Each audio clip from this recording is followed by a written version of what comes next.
down. Hey everybody, welcome to Council of Creators. It's just me and 3W so far. We are original Team Arrow minusing Diggle. it's just Oliver and Felicity out on a date somewhere. I vote. No, I don't. No problem. Do you want to get all the scars and all this shit? Is Daren here? Yeah, I said Daren the invite. Yeah, I saw that. Is Daren? Yeah. So Daren has the invite. So we'll see what happens. Who knows? I sent him the invite a few minutes ago. He said that he would try his best to be here. With as many hats. I would hope so, because I like the hats. I like the variety of hats too, where it's like you never know what he's going to come back with. I guess we'll briefly talk about this as we're waiting around for people. So the WGA named so they had a meeting today, and you had sent me a bunch of stuff saying, "Look at all this information," and it seems like they might get a deal done tomorrow. If everything goes smooth, they actually might get a deal done. Yeah, I keep constant eye on a lot of sites that give out information, legitly. Yeah. So I'm like, yep. Send it to Chainsaw. It seems like it. But here's the thing: how long is it going to take for the actor strike to get done? If WGA, I was trying to make a word out. WGA. WGA gets the deal. Actors will follow. Probably. I would think so, because actors are if you look at the totem pole of importance from studios, actors are. I mean, if it's not for the writers and everything, then they don't have a content. But they need the names, the actors that will sell the product. So, I think the actor stuff will get done fairly quickly. I would think after the writers, which the writer stuff should have been done way sooner than this. How are we? We're doing good. Are you doing good? You doing good? Yeah. Yeah. Go ahead. No, I was just saying. I was just in the private chat. I put that Jake, who's not here for some reason, he's not getting paid. My guests get paid. No. Where's this money coming from? The Netflix documentary. Yeah. They pay so well, man. The residuals. They actually pay me all the residuals for everyone else that they're not getting. They're actually sending it to me. So Stephen Amell's back on social media. Yes, he is. Yeah. Yes, he's back in charging people on Instagram. Yeah, $5, but that's not the point. That doesn't matter. He's supposedly the stream he did 2 days ago or yesterday or something. He was apparently unhinged or something. He was apparently a little angry, aggressive. I'm I didn't hear. I mean, I didn't see it, so I have no idea. He looked pretty much annoyed. Honestly, even that little video of him saying, "Hey guys, I'm charging Instagram lives now," and he's just we're gonna chat. We're gonna chat about what? Are we gonna talk about the incident? Is he going to sit down and be giving us his talking to you? You're not supposed to rat me out. Ukulele it? Is he gonna ukulele apology just like that one girl? Just ukulele it up. Sing a song. Kind of had a laugh. Speaking of that, Drew Barrymore and all these other talk show people are getting COVID to drop out. Yeah, Jimmy got COVID out of nowhere. It's okay. Well, it's just funny because they were we're gonna bring back these talk shows, but no writers. I'm did you need writers for a talk show? You can't make your own jokes. You can't have a conversation that lasts as a full taping. I don't know what it's funny. No, I don't even know. Oh, we got a special guest who's showing up for a little bit here. We're gonna bring him in right now. The one, the only Jon Knight. Well, hey, what's going on, man? What's up? We're just chilling, hanging out, just rambling about talk shows coming back, and then they're turning around no, we're not bringing our talk shows back. I'm sorry. Yeah, all the back and forth. Yeah. Oh yeah, where it's like Drew Barrymore's like, I bring my show back. Oh no, I'm not. I'm gonna make an apology video. Then I'm gonna delete the got video. major backlash. Oh yeah. She's like, oh, it's getting pretty hot in here. You know what? I'm gonna get out of here. Hey, how you doing, man? You doing good? You doing good? I'm good, brother. It's been a minute. Happy to see you. Happy to be on here. I'm glad you're doing your thing now and creating these, Council of Creators. And I couldn't miss it, man. So I had to be here. So thank you for having me. Of course, man. I'm glad you were here for a little bit. I mean, literally, it was us working back and forth on how are we going to build a reacting community and how that succeeded and then fell apart. But I see this as like a successor to that kind of in a sense, but I'm expanding it. It's not just reactors. It's anybody. If you review stuff, if you make fan content, like I've already talked to a couple of fan trailer creators and they're like, yeah, we want to come on. I'm like, yeah, come on, let's chat. All right, that's pretty damn dope, actually. Yeah. So what do you have going on in a bit? You got to go to. Oh wait, can I can cuss on here, right? Go for it. Who gives a shit, man? This is free. We're all 30. Yeah, tell me about it. I'm good, but no, it was just a friends gathering that I have. It's nothing big or crazy. And they text me later on, and I was like, oh, I forgot all about that. Yeah, so nothing big or crazy, man. But I was like, I couldn't miss it. So I was like, at least let me try to, rock out here and then go ahead over there, Yeah, I got you, man. Yeah, it's all good. Yeah, trust me, I have those things happen all the time where it's like, do I have something planned with my wife? I don't know. I have to constantly ask, like, hey, can you do this? Like, I don't know. Can I? Well, that's a little different. Like, I won't get in trouble as much, You can't reschedule a wife. Just saying. Yeah, that's true. I told her like I was like, I'm gonna start doing these streams. Like, well, if you're having fun, do them. And I'm like, okay. And then I'm like telling her what time. She's like, because she has to go in the bedroom. We're moving, so this whole shenanigans will be done. But she's like, really? And then she's like, what time is it? It's like, it's time to start. And she's like, okay. I'm like, what are we gonna do? It's like, brush your teeth. Go brush your teeth. Like, I don't know what's going on. People are not showing up. It's fine. Go. We do have another guest showing up here. He hosts the Party Nation, and he's looking at his phone or something right now. He's not even paying attention. But welcome, GeekDrums. Welcome, Lance. Welcome. What's up? We have the Party Nation diagonal today. Yeah, diagonal. Yes. I'm just seeing what my wife just spent money on. Oh my God! What? Okay, that's the other time. y'all making me feel pretty lonely in this damn stream. I'm sorry. I'm sorry, man. I'm sorry. It's like the wife's over there or over there. Yeah, the wife's back single behind people here. Oh, hey, high five, brother. Yeah. Oh my gosh. Yeah, it definitely is. It definitely is interesting because it's like having to kind of coordinate. Like, I want to do YouTube stuff, but also it's like I don't want to like get to the point where I'm only doing YouTube stuff and I'm not spending time. So it's a balance thing. But if you're checking your like bank account stuff, is that what you were doing, Lance? You're like, yes. I just saw got an alert. I got a few alerts. I'm like, oh, okay. Uh-oh. Like, I don't remember buying that. What is how much would this backlog you for getting your new place? Oh yeah, that's the question. A few months. Oh, well. Yeah. Well, Prada bags aren't that cheap, Prada? Oh my God, you went extremely expensive. Like, Prada, damn. I see the boxes back there. How's the packing going? Yeah, it's going. Actually, I have a new chair right there. I got a new chair. It's a white version of one I have right now. It's falling apart, but yeah, we're packing stuff up. It's a slow process, but once her mom and cousin get here, it's gonna go quick because we got the U-Haul, and then we're gonna slam it full of stuff and get out. So when's the official day? The 29th, not this Friday, next Friday. We're driving. So you can't go see Paw Patrol the movie. Oh my goodness. Oh God. How will you survive? I probably won't. I'll probably be in a depressive state all weekend. You can't watch Gen V. I don't even watch The Voice, so it don't matter to me. You can't watch Power Rangers. I don't watch.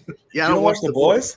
No, well I boycott the boys because they blocked my shit and were giving me a lot of issues back during season 1. Wait, they never blocked me in it. Well, they're blocking my We didn't reactions. react, but we just Yeah. What reviewed did it. you Wow. do to piss them off? I don't know what I did because other people were uploading the reactions around the same time. Well, with do you like, way more boycott footage. Amazon altogether or just the boys? No, I reacted to Invincible, had no issue.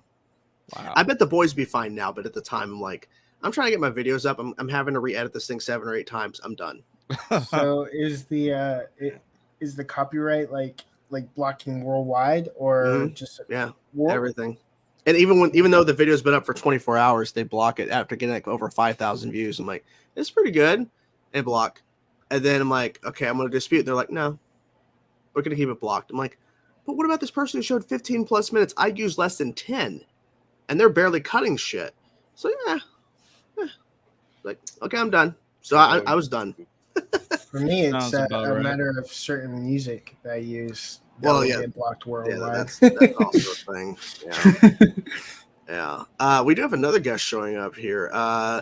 It's fine. We finally figured this out. We finally got it to work. Shaun, welcome. Thank you. Sorry I'm late. I had some last minute technical issues, and I just spilled water on myself. So were you like drinking? Like, oh no. Yeah. Shaun, I haven't seen you in ages.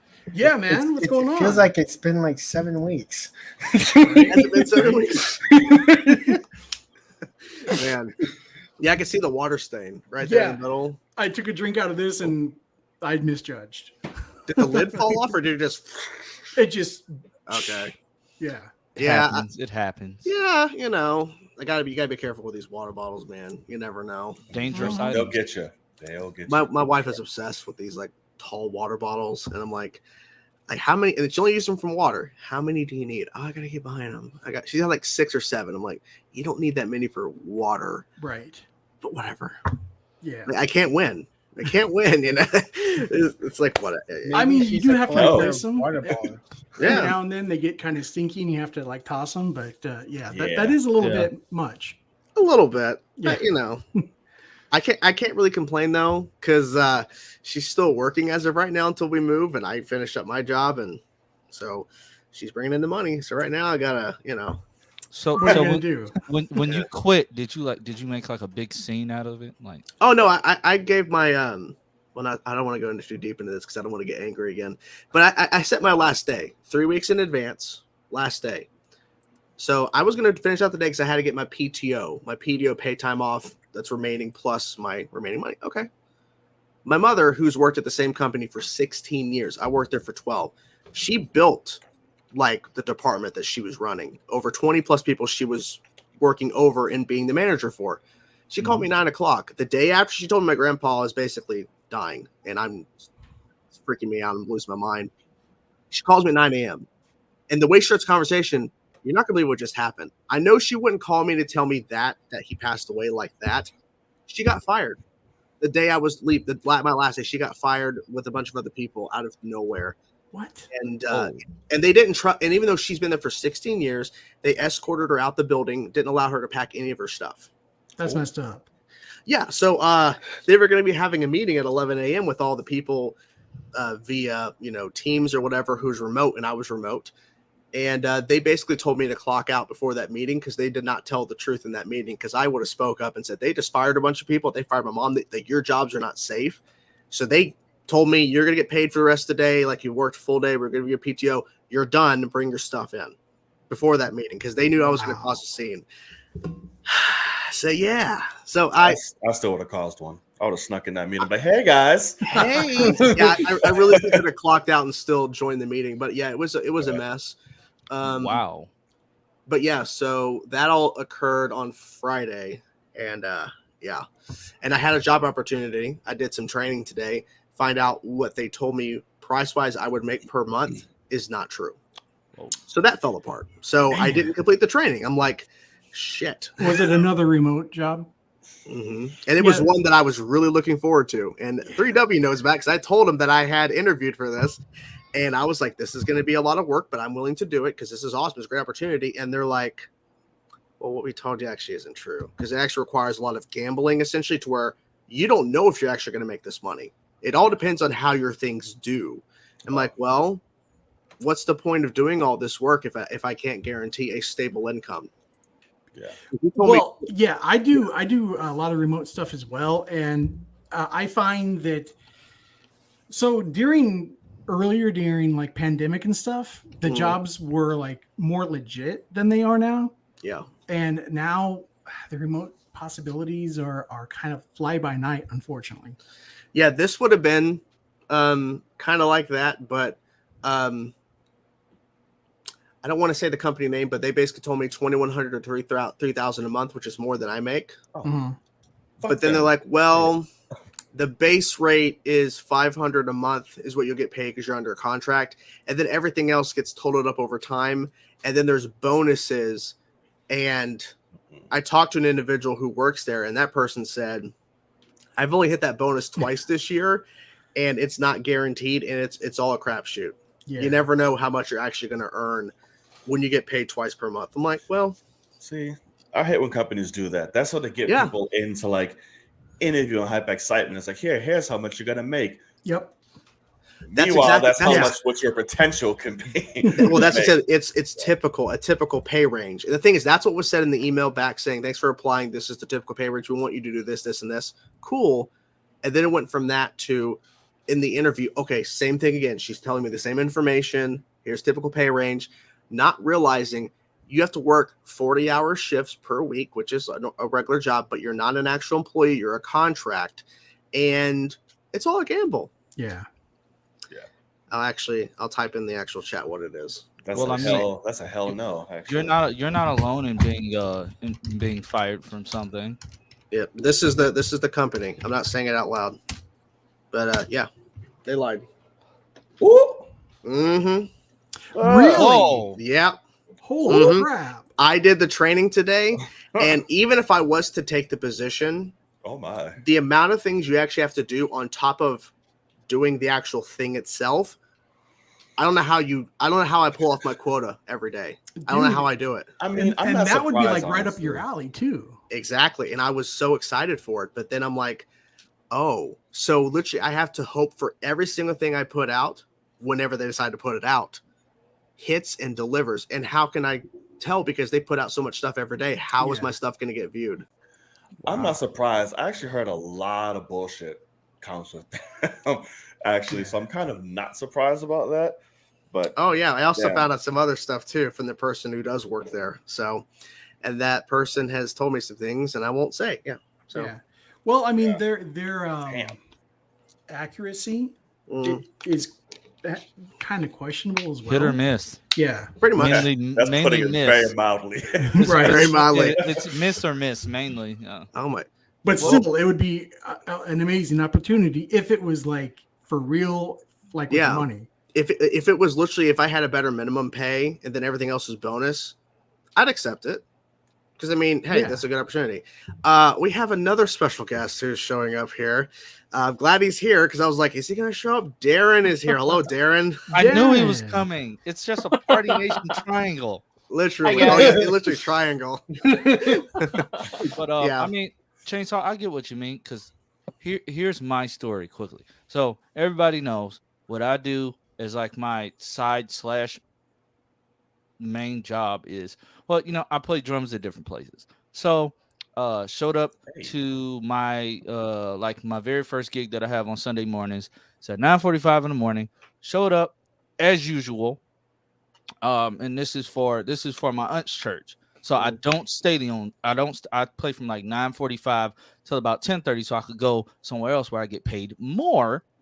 So, and I've been doing this for years, been there for about 12 years, started leaving in like my 5th year there. So I started leaving early. Everything was cool. She used to always say, oh, we're going to try to find musicians that can stay the whole time, yada, yada, yada. Can't find nobody of quality caliber, especially here in Chicago, that's going to, play 2-3 hour service for just $100. You're not gonna find that. No. So I go in there, everything's usual. I'm just standing there. She walks up to me and I did that big old conference last week. So she said, oh, I saw you playing the conference. So I'm thinking it's gonna be a compliment. So then all of a sudden after that, she's like, so yeah, we're going to we're gonna honor you guys, when it's all done, yada yada yada. We're gonna honor you guys in 2 weeks. Notice the 2 weeks. So I'm like thinking to myself, I'm like, okay, cool. That's cool, I guess. Honor you guys in 2 weeks, and then we're just gonna release you. And you guys can go, do the things that you really want to do, because I guess this isn't really working with you guys having to leave early. We've been leaving early for years. So I'm like, okay, I mean, you got to do what you got to do. Yeah. But it's a way to do things. And telling me right now, bro, I feel it's not the way to do it. Like, I could literally just walk out and not feel a certain type of way. I feel your pain as a fellow musician. It's tough. It's tough. Like, they think that they can just discard musicians, at random. It sucks. Well, any place really. I mean, they literally discarded my mom, who I thought was going to stay with that company till she retires, and they're like, "Out the door you go." Mm-hmm. And she literally had to go pick up her stuff that was packed on Monday. And I asked multiple times, "You want me to go with you? I'll help you," because she has a lot of stuff. And there's a lot of people that showed up there that got fired too, and they were there picking up their stuff and dropping things off. And even corporate across the street had no idea what happened, because she had to drop off her severance package signed and everything. And she's like, "So what's this for?" She's like, "Did you not hear what happened?" She's like, "What? Like, they fired a bunch of people on Friday." And she's like, "What?" Yeah. Like, yeah. And it's a disaster. And sometimes they don't even tell you you're fired. They just don't call you back. Exactly. Yeah. For me, it was they renovated the building, and so they were like, we're going to close the building down for 2 weeks to renovate, and then no callback. Mm-hmm. Damn. Wow. That's shit. I'll be handing out ass whoopings. I'm sorry. Oh, yeah. Wow, that's pretty much that. It's just a shit. Yeah. I just thought it so funny that John's like, "Can we curse on this?" Like, John, come on, John. Right. We're all 30, except for him. You get to cover your ears. Listen, you never know. That's true. Yeah, because I could make Council of Creators to be like, it's gonna be sophisticated, high class. It cannot be any of that naughty language. Not at all. No potty mouths here. So it's like, just so it's like, you gotta ask permission. It's not my stream. I just can't come on here. I'm sorry, Julian. I'm sorry that I'm not high class. I'm sorry, Julian. That's unfortunate. I'm so sorry. Hey, where did Daren just go? Yeah, Daren disappeared. Daren's hiding. Daren's here. Sift through his hats. He's sifting through his hats. Like, which hat should I start with? Oh, use the rooster. Use the chicken one. No. I mean, use the cone, man. I'm looking through the chats before I came in, and everyone's requesting of Daren. So you come in with a lot of hype, my friend. Yeah, people are like, "Where's Daren at?" Yeah, people are like a lot. Daren is famous. He makes my streams a lot more lively and whatnot. When he just shows up and starts singing and dancing. He doesn't do that here. He does not do that here. I guess I'm just that special. And when Toxic Taz comes into the Party Nation, his voice just like, we're like, where you have like a radio voice. Taz is a new job. So like, man, you gotta come on. He's like, yeah, when I have time. I'm like, okay. Yeah. Super chat from Connor. Have we seen the new teaser for Percy Jackson? I did not see it, but I heard people were freaking out over it. You didn't see it? I haven't watched it yet either, Lance. No. Darren, if you haven't watched it by next week, you're fired. Damn. I like the fact that it's the kid from what was that movie called with Ryan Reynolds that he was in the Adam Project? The Adam Project. Yeah, that's cool. And I just call him little Ryan Reynolds, Walker Scobell. Apparently he's rumored to be in Deadpool 3 as Kid Pool. As Kid I Pool. imagine that'd be sick.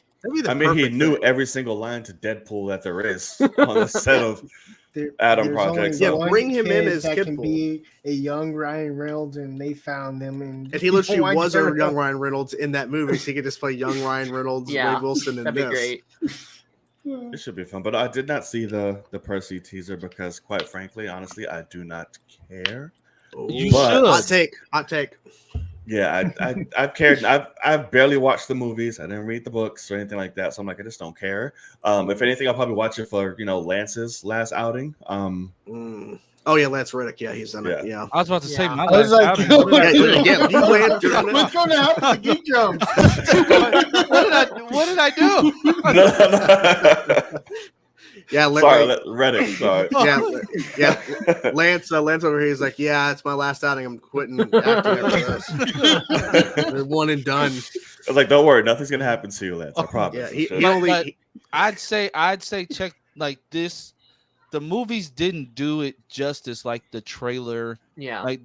Just from this teaser, they put a lot into this, and from the books that I read, it stays more faithful to the source material, and it looks great. Like Disney Plus, for them to have put out some pretty crap Marvel content, they did their thing with this. They did their thing with the Santa Claus TV show. Oh, yeah. And it looks like they revamped Goosebumps for the better too. So me and I think they're gonna be 3 for 3. Me and my wife, we watched the Santa Claus show. It wasn't bad. Why is the show better than the last two Disney? movies? Yeah, Goosebumps. Yeah, Goosebumps. A new the show. Yeah. So Justin Long, that was right? a Fox property first. Yep, Justin Long. Yeah. Is he gonna get his eyes gouged out in this one too? Probably. Jeepers Creepers part. I think Justin Long or Barbarian, is going to be everything. possessed Spoilers. by something. That's what I think. Oops, sorry. Yeah, I mean, on a Disney show. I mean, I don't know about on a Disney show, but I think he's going to be possessed because from the trailer they're doing, and it's not like the old show where they were like, each book had a dedicated episode. They're picking and pulling from different books, like you see Slappy in the trailer. They're doing the whole thing with the camera, which is an homage to the book Say Cheese and Die. They're picking and pulling from different books. So I can't wait to see how they further. Is that what happened in the movie? The movie Goosebumps they did? The movie was just the books coming to life. Okay. Yeah. Like the stories he told, like the characters from the books would jump out. This is completely. I don't even know how you would describe this. Like, it's a cool premise though. Like I think it's really dope because I was a little bit skeptical. I'm like, okay, Disney and Goosebumps. Nickelodeon tried to do what they could do with it. Then you had the Jack Black films where he was R.L. Stine. I'm like, what else can you do with it? This was literally the only way to go, and it looks like it's gonna work. So hopefully, Goosebumps. So I know that it was like with Nickelodeon for a little bit, but like, was this like originally a Fox property, and that's how it got to Disney, or how did that acquisition happen? I don't know. Who made the Goosebumps movies? I'm about to look it up. Yeah.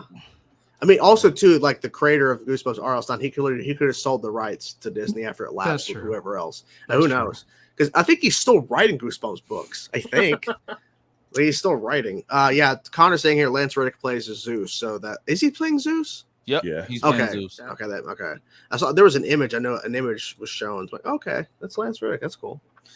Yeah. Do we think they're going to like recast? If they get a season 2, probably. Sony did. Goosebumps was with Columbia Pictures. So it's a Sony. Oh, yeah, it was a Sony. Oh, why can't the Spider-Man properties go from Sony to Disney? Why did it be Goosebumps? How did it end up with? Because they would be horrible.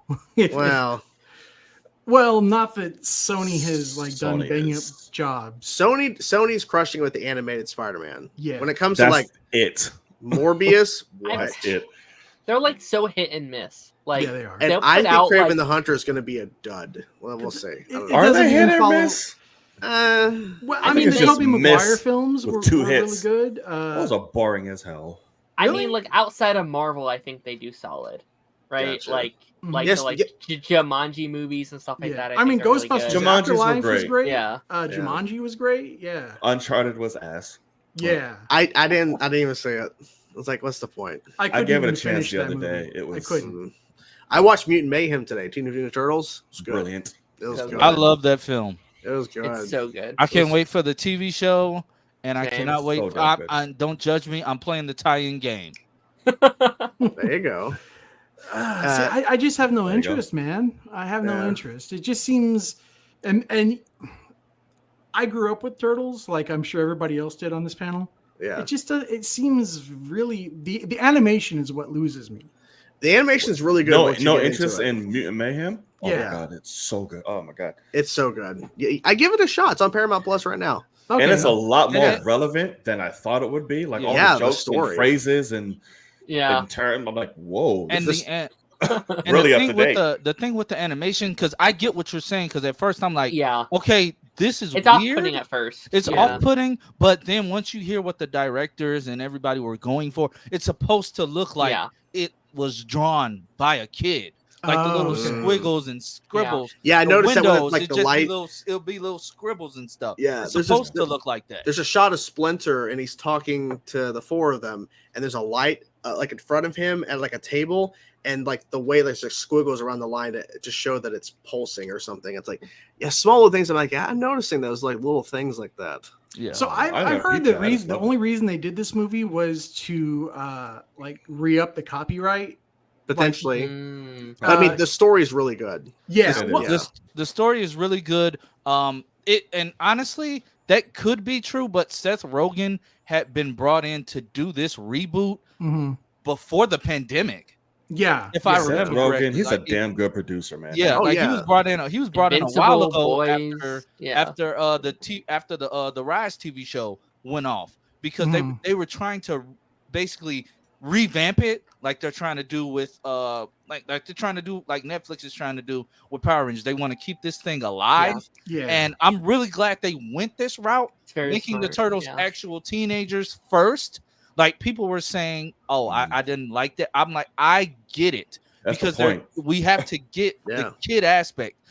Whenever you hear Teenage Mutant Ninja Turtles and they say they're 15, but your voice is deeper than mine. Right. Yeah. but I mean, Nickelodeon, that first Nickelodeon show back in, what was that, like 2008-ish? 2012? That was like they played up the teenage angle pretty well. Too. Yeah. And the movie they came out with too on Netflix was good. Yeah. Why is the Rise movie better than the TV show? Because they had a higher budget. I will never it's written better. And the Turtles in this one feel so authentic. Yeah, because they actually put them in the recording studio all together. Like there's no separate recordings. Like they put them together, and it's like y'all just go for it. They sound great. Just let them bounce and riff off each other. So authentic. They used to do that with Batman the Animated Series too. Yeah. Oh yeah. And Shaun, I know you were saying like you're worried about the kiddie ass. Watch the movie, and when Ice Cube's character gets introduced, you're gonna be sitting there like, I mollywopped it. I'm like, wait, did this go from PG-13 almost chin? He slams a claw down. Some of the stuff he was saying, I was looking at my kids in the movie theater like, don't repeat that. don't repeat that. I don't want to hear you say that when we get home. And I like how his character literally is Ice Cube. Like he doesn't it's like he's playing it up like from like Boys in the Hood, like Ice Cube. Yeah, like Jerry curl. I love how I love how everybody knows that Baxter Stockman turns into the Fly. Everybody knows that. But I love how Seth Rogen played with the lore and made an original character that's not an original character, but still is an original character. And I want to see what they do with, because it's Ice Cube. He's not gonna be gone for. I think he will show back up somewhere. Yeah. This character of Superfly, he needs to be reintroduced in some ongoing comic books. Something. Don't let Superfly die. I get it. Everybody likes Stockman Fly, but no, Superfly is way better than Stockman Fly. I mean, Superfly is a perfect name for Ice Cube's character. So like Shaun. I promise you. You gotta watch. You just gotta. All right, watch. You guys wake up in the morning, police at my door. I was like, wow. It's so great to have a villain that isn't just like Shredder and Krang. Like we finally got another one. It was really unique. John, do you have to go? I know you said you have to heart out. Pretty good. I haven't gotten a text yet. So okay. Just making sure. We weren't holding you hostage because can. I'll let you know. Okay, you better let us know. But I say I gotta go, and then you click out. It's like I'm not gonna say anything. I'm just gonna go black. Please, just leave, and then just come back and go. I'm done. I'm not getting paid well enough. I'm out of here. So I quit. Chainsaw. I still don't get how this show ended up from Sony to Disney picking it up. It still says that it's being produced by Sony Pictures, Scholastic Entertainment, Stroller Global Solutions, and Mofo Films. What if the deal that they had with Disney includes this? Like, so Sony's just distributing it then. And The Stranger, I agree with you on the Tom Holland take. It's also going to Hulu as well. Yeah, but Disney only picked it up for 10 episodes as to where it was going to be. I think it was going to be like a real full series order. But I think telling a story like this, it's like basically like the kids release supernatural entities or they announced April 2020 they announced they were working with Sony Pictures, and then March 2021 Arleston has stated that the series has found a producer and a director. Okay, Sony Animation or someone, Rob Lerman from Return from to direct the pilot. Yeah, I'm not seeing anything about how it goes from a Sony production because here's what it is. Sony, it doesn't have a streaming service, right? But they usually send their stuff out to Netflix. Yeah, they have a really good big deal with Netflix. Netflix could have passed on it, or maybe what they offered money wise. Amazon as well. Yeah, so that's more than likely what happened was Sony is like, we're going to make the product, we're going to sell it to the highest bidder, and Disney's like, we'll take it. And they're also doing a part of like their Hulu Ween October thing, so that's probably it's cross marketing that sense. So yeah. But do you think this is going to end up being a cancellation type? Like I hope not. It's possible. It would really depend on if Disney wants to pick it up, because Disney would have to like basically want another season. Yeah. So it really depends on how it performs on Hulu and Disney Plus, because if it's doing like Ahsoka numbers, they'll definitely want a season 2. But if it's like crashing and burning, which I don't think it would, because I feel like with Hulu Ween, they heavily promote that on the streaming service, so they're definitely going to promote Goosebumps.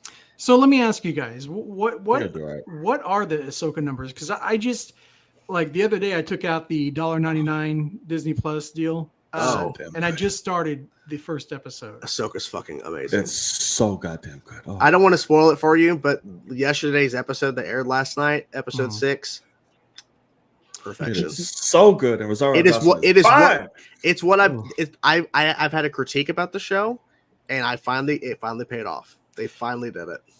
The first episode is a little slow. I have to say, the first episode is very slow. It picks up. Like, trust me, once you get past episode 2, which is a faster paced episode, episode 3, oh my god, episode 4, what? Episode 5, are you shitting me? Episode 6. I was already ruined on the Anakin thing, so you're gonna love it. You're gonna love it. Don't worry. Oh, I'm sure. Yeah, I don't mind the pace of it so far, because I think for me, truly, and I think this is deliberately, or less I'm just thinking for them. No.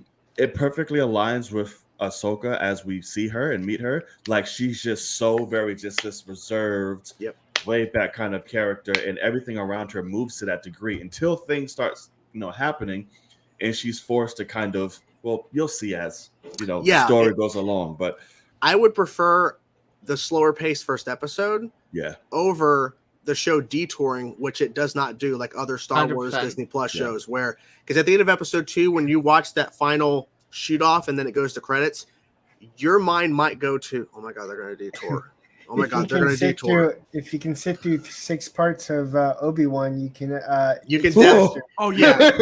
Yeah. Oh my god. If you can sit through those 6 episodes, this blows that out of the water.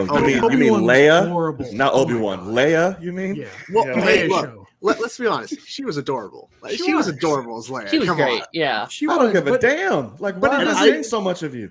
They jacked with the continuity with Leia being there, though, in my opinion. Well, I also love the fact that the actress at Star Wars Celebration this year was like commenting on the fact that when Obi-Wan and her are escaping and she's hiding under a trench coat in front of all those people, and they're like, how does no one see her? She's like, yeah, that didn't make any sense to me. And in front of a panel full of people, like, you're actually saying that? And she's like, I don't understand. Funny. A lot of that show didn't make sense to me, and I feel like they didn't. The final fight between Vader and Obi-Wan was good, though. Amazing. I gotta say, that's what we wanted to see. That's what we thought. Top tier cinematography and all of that. Oh, I admit. Stuff.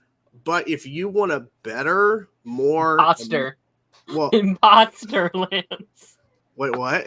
Imposter. He hasn't seen any Star Wars. Oh, okay. Bullshit. Going our leg. So, but if you want a more compelling and more engaging fight, he said, Shaun, you already said you spoiled. It's the Anakin and Ahsoka stuff. Yeah, well, that is impactful.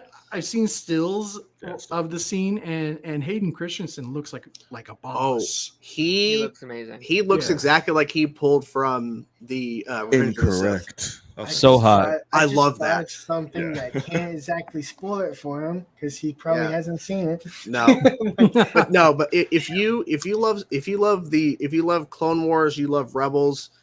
If you've seen those shows, Ahsoka is a treat. Ahsoka is what you want, and it begs the question: why haven't we gotten this sooner in live action? Why did we have to wait so long? Because they announced this show at the end of 2020, and we had to wait forever for them to make it. Like, guys, get on the roll. Let's go. It's because Disney inherently does not understand Star Wars. They don't know how to make Star Wars. They're learning, but Dave Filoni's the one. Dave Filoni's crushing it. And I think Dave Filoni is a false prophet, honestly. Oh, hot take. Yeah, I mean, I think Dave Filoni is good, but he's no Jon Favreau. Well, I mean, that's true. Listen, Jon Favreau hasn't been hitting out of the park lately either. So Mandalorian season 3 was a wishy-washy situation. You're not wrong. You're not wrong. Because we had a detour with Jack Black and Lizzo for an episode, which made no sense. I didn't mind that, to be honest with you. I hear you. Cool. I hear you because you had Jack Black and Lizzo and Christopher Lloyd. Fair point. Oh yeah, I heard that was weird. Daren's idea that he wrote. Daren broke into the writers' room like, guys, we got to add 3 random celebrities into this episode. In all fairness, Jack Black is my favorite actor. Well, Jack Black was great. I love Jack Black. Look like Jack Black. Jack Black's amazing. Peaches. Yep. So yeah, John Campea doesn't like Ahsoka. I could give a shit what John Campea thinks. He's John wrong. Campea doesn't even like his fans. That's true. He's wrong. He's wrong for that. John Campea told the world that nobody cares about Grant Gustin. Yeah. Oh yeah, he did say that. No. That no one cares about the Flash show. Okay. Yeah, he's Michael Cobb. Let's say he's Lex Luthor. Can't you tell? Look at him. He's Lex Luthor. I hate Superman.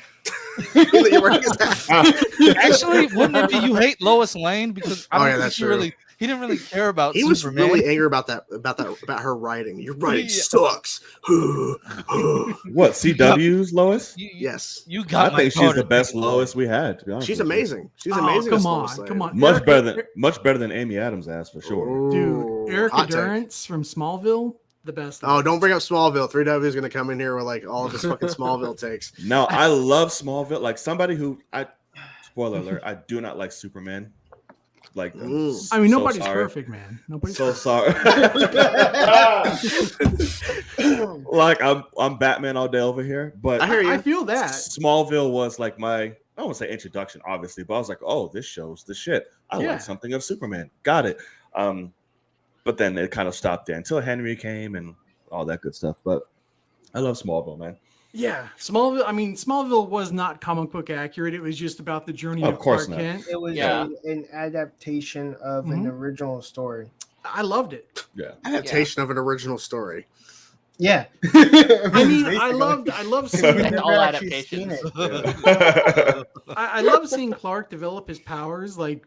Like every season, like something else. How he does it, like the barn, when he's like getting like hot for like these girls, and he just like burns the side of a barn. That sounds wrong. He's getting really hot for these women, right? Right. You couldn't do that nowadays. He was getting heated up, and that's why Jordan. How did Jordan get his heat vision? It wasn't because he got turned on by Sarah. He was getting beat up. I still love how they revealed that he's Kryptonian to her because he turns around screaming at her, "Get out of here!" Because he's trying to protect her or whatever. I'm like, oh shit. No, Jordan annoyed the hell out of me. I hate when people do that though. Like you're trying. Get out of. No, I'm not going anywhere until you tell me what's going on. It's danger right there. It's also the same show that like, okay, we're gonna break these two up. We're gonna constantly put them together all the fucking time, even though they should be apart. It's the same problem. My favorite moment of Jordan is his eyes is turning red at her. I'm like, what are you trying to do? Yeah, that's amazing. Every time I hear that, everyone's like, hey, Jordan, this, like, that's me.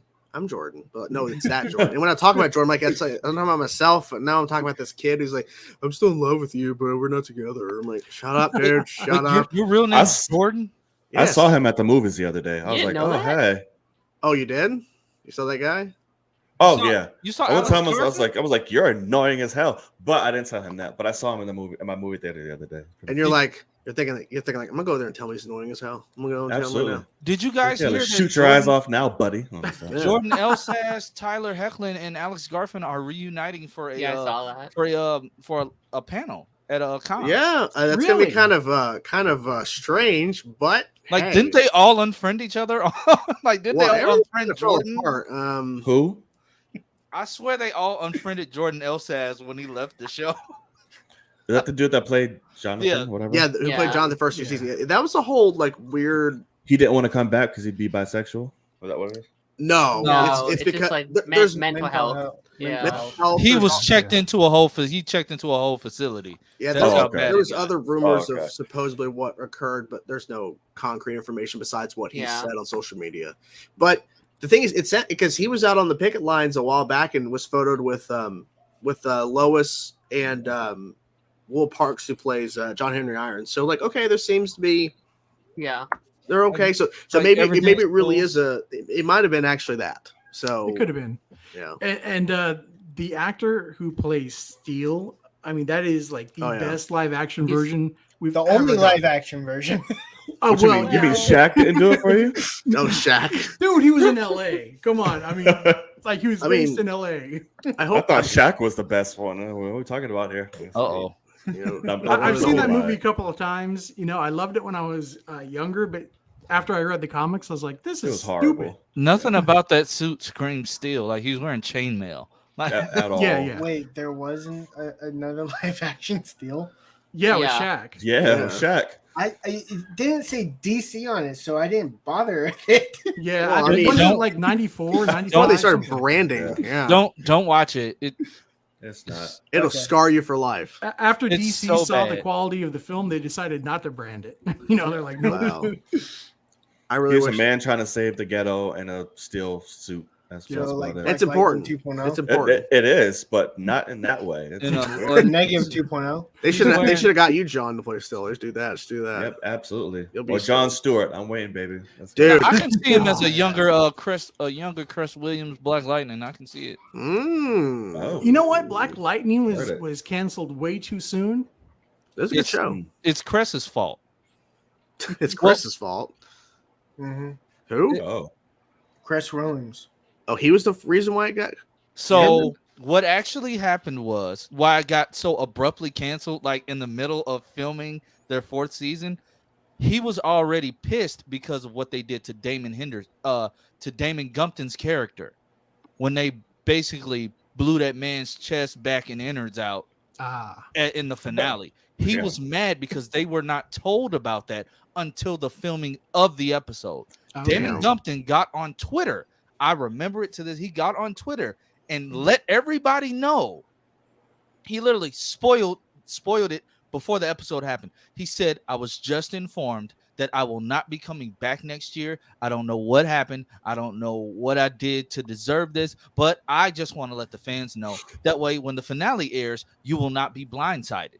Cress was pissed when they started to talk about, since they were already dealing with COVID, when they started to talk about coming back for season, it would have been season 5, and that's why Nyssa was getting a new suit and all that other stuff, and they were going to send Khalil off on it. Khalil was going to go off on his own show and everything. Yeah, honestly, the Painkiller show wasn't even going to be a thing before they started these talks.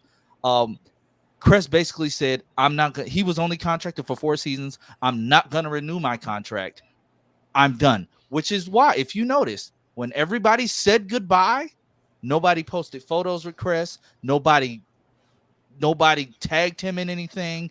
You could tell the way he wasn't really interacting with any of like the main characters.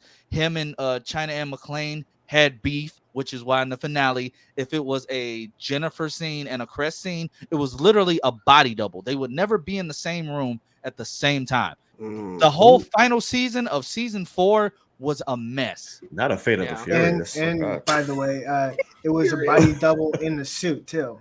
Yeah. Oh, really? The entire season 4. That's a shame, man. Crest didn't do anything. Not even the fight scenes where it was himself. It was always that little creepy mask. See, I left CW a long time ago, and I don't blame you. Yeah, I don't blame you. glad. The CW kind of fell apart, and I'll still defend the Arrowverse, but yeah, there's a lot of things you cannot defend. Honestly, Black Lightning ended for me in season 3 because season 4 it was already bad. It was already bad enough that we had to deal with like their COVID restrictions or whatever. Yeah. But it's like I will say the first episode it started off good because they was doing their whole take on Black Lives Matter, even though they did that like every single season. But when he blew up that police car and then all of a sudden he has a new power that he can wipe your short-term memory by zapping your head. I was like, okay. I'm like, that is definitely that is a flash move. Like right he there. shot the cop's head. I'm like, okay. And then they introduced a new annoying cop character with that Lopez lady that just had a heart out for getting Jennifer and trying to, arrest her for nothing but you inject yourself with the same powers. And then the random character that they replaced Henderson with, Raheem Shabazz or something. I'm like, who named this guy? Why is his last name Shabazz? I'm like, first of all, that is CW for you. All of a sudden, Bill left a phone for him with Black Lightning's number in it. I said, how did Bill know he was gonna die and needed to do that? How did he know he needed to do that? Yeah. See, I watched 2 seasons of Black Lightning. The first season of Batwoman, which hot take, I prefer Ruby Rose. Yeah. Whoa. And Lance's gonna fight you. I was gonna say, I prefer Ruby Rose. Well, I was gonna say because with the Ruby Rose situation, have you not watched season 3 of Batwoman? You will eat your words. I saw the first few episodes of the second season of Batwoman. I was like, I'm good. No, you can't. No, everybody here will agree. You cannot count season 2 of Batwoman because that was still the Kate Kane show. They did Javicia Leslie so bogus with how they brought her in and still focused on Kate the entire time. Season 3 and is Ryan's story. Horrible Batwing suit and transition with I all can't. that. I can't. Oh yeah, that was trash. I love that suit. No, it's the helmet. That's all. The suit was It's the helmet. The Batwing suit itself is fine. No, it's just the helmet. But don't worry. In season 3, he barely wears it because he still has PTSD from getting shot. Well, the thing I was going to say, like, because the whole Crest thing, I was saying people were cast members weren't really posting photos of him. Same thing with Ruby. Like during season 1, there's barely any photos of her and other cast members. Nobody liked her. Well, she was hardly ever around. Was the problem? Yeah, and that's fine. But she was dope as hell. She might have been an asshole, but she was. She was. She was no. She was because Wallace Dave is a better Kate Kane than Ruby Rose. Yes, they should have. They should have. Wasn't she? I'm not even a Wallace. Wallace Day. I'm not even a Wallace Day fan, but I will say, do you guys remember when she was on Twitter and she was like low key throwing shade when people were asking for her? Oh, when you have the little weirdos on Twitter, it's like, oh, I wish you could stay on and just be Kate Kane and you just be Batwoman, yada yada. And she was basically validating everything they were saying, but also saying, but Javicia has the role, and I would love to, but you don't do that. That's why you never came back.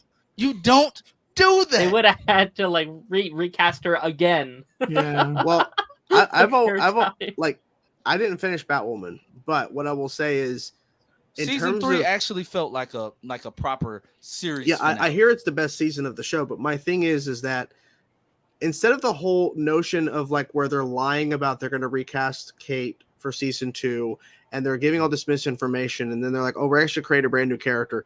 And I'm glad that Javicia got a job and she got to play a new role and whatever. They got to continue the show. But I think people would have been more accepting in terms of them actually recasting and just going with Wallace Day or someone else to continue. I agree. Because season 1 didn't conclude. That's the problem. Yeah. Because they had all this setup, and especially the fake and it Bruce left Wayne. me wanting more. The fake Bruce Wayne and everything, and that's the last thing they shot before they had to shut down, which is crazy. They pulled that off. Like you actually got a really cool ending before COVID shut down. But the fact is, you had to rework everything for season 2 because. Yeah. I was thinking, are they gonna basically say that Ryan Wilder is like she's like a cousin or some sort of relation to Bruce, like so there's actually a connection? Because why does it matter there's a fake Bruce Wayne? Like why would it matter for her? But they found a way to make it work. But I just think if you just go with another Kate, because people were like, okay, so what's going to be the next thing? Because you're telling us as soon as Ruby was let go and whatever happened behind the scenes, there's a whole misinformation and she said, they said they're going to recast. Why didn't they? I don't understand. That was a Greg Berlanti WB decision, not a CW decision. The CW literally had no say-so on that. They wanted to go a completely different route. I remember when those rumors were starting, like I was like, okay, so I made videos covering all this stuff. I'm like it's crazy. Like, but I'm like you said, I'm glad Javicia got the job. Yeah. Because she did a phenomenal job of what she was given, even though season 2, she was completely shafted. And trust me, from being a Javicia fan, John, trust me, you can ask them. I was trashing the show all of season 2 because of how bad the writing was. You don't bring in a new character and then still have people, oh, you're not Batwoman. You're doing what the audience is doing. So you're telling the audience that's okay. Mm-hmm. Keep doing it. You're not supporting your main actors. They were doing that week in and week out. Oh, you're not Batwoman. Because everybody, I mean, she essentially stole the costume and everything. She felt she didn't steal it, she found it. Yeah, but they say she stole it because she's wearing it. Like, well, what are you doing? Like, well, I found it. Like, well, what do you mean you found? Like, I found it in this plane crash. Like, well, what? Mm-hmm. And so, and I get the point. And there was supposedly a thing they shot to reference No Man's Land for the original ending of season 1, where they're gonna have Supergirl, which that would have been interesting, but they never got to shoot it. I love that dynamic between her and Supergirl. And if they would, I was like, damn. If they would have shot that scene, then you do not bring in Ron Wilder. You recast Kate because now you've already established No Man's Land, the Supergirl. You have to keep that dynamic going and also in the first crossover with Batwoman. Yep, I love that. Loved it. It was so good. Supergirl and Batwoman were talking. They're like, world's finest. You know, set it up. Yeah, I love that. So I was expecting something like that to happen, but they should have followed through. I kind of wanted to see like a Supergirl versus Batwoman, Dawn of Justice. Oh God! well, if that was to happen, Batwoman would be dead in 2 seconds. Well, I will say Batwoman should have been dead because when Kate Kane came back, when Ruby Rose came back from mid-season finale and said, I'm having an allergic reaction to the suit. So she said, okay, we're going to do a Flash season 5 and just literally just take off all the. Yeah, there was no explanation. It was just gone. All the just gone. It's just, I said, anybody can kill you. Like anybody can just, like, you're a normal human. And I will say, John, don't diss the Bat family now. Hold on. Yeah. Ryan, regular humans, all right. Ryan is a better fighter than Kate. Yeah. 100%. Especially hand-to-hand she's a better fighter. You two want to fight it out right now? I'll sell tickets. I'm just saying, like you have. She's a better hand-to-hand combat fighter, but I also get it. She's from the hood. You gotta be a brawler like that.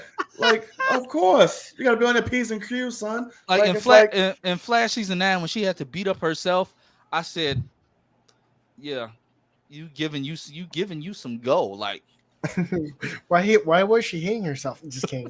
Why was she hitting herself? Yeah. I thought she was losing the fight at first. I hate when they do this. Like, why is she losing? We know she's gonna win.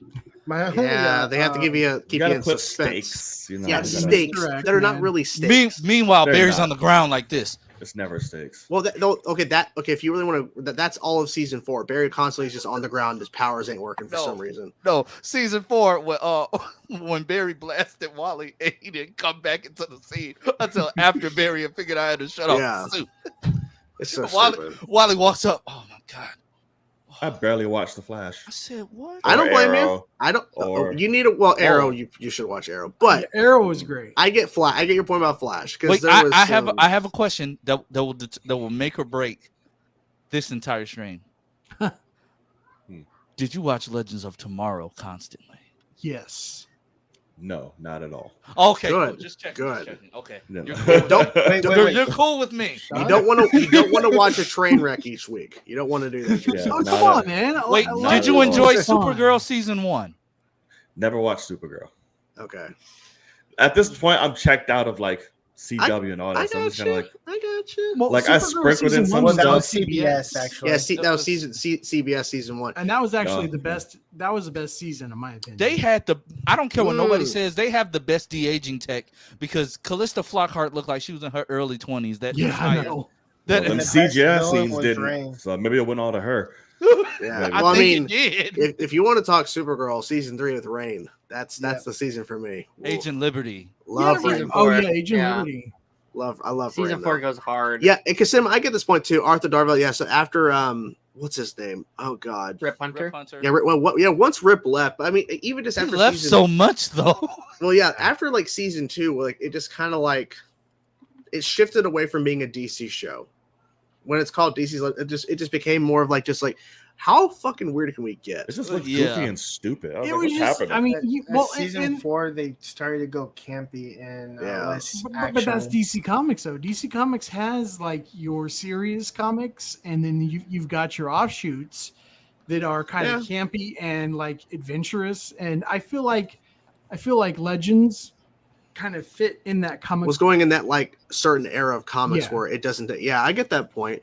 Supergirl could not because Supergirl was going to Would've get been canceled after canceled. season 1. It Yeah, would have they been canceled canceled because CW saved it. it was too expensive for CBS, which I don't get because you literally have people driving around shooting each other every week and exploding cars and all of your procedural Was dramas. it too expensive, or it just didn't get the ratings? I think. Well, the No, ratings. I dropped think it was off. the rate. It was the ratings. I think The it was the rate- ratings. Yeah, the ratings dropped off over time, and CW saved it last minute. Mhm. So Yeah, I think DC shows do better outside of like CW.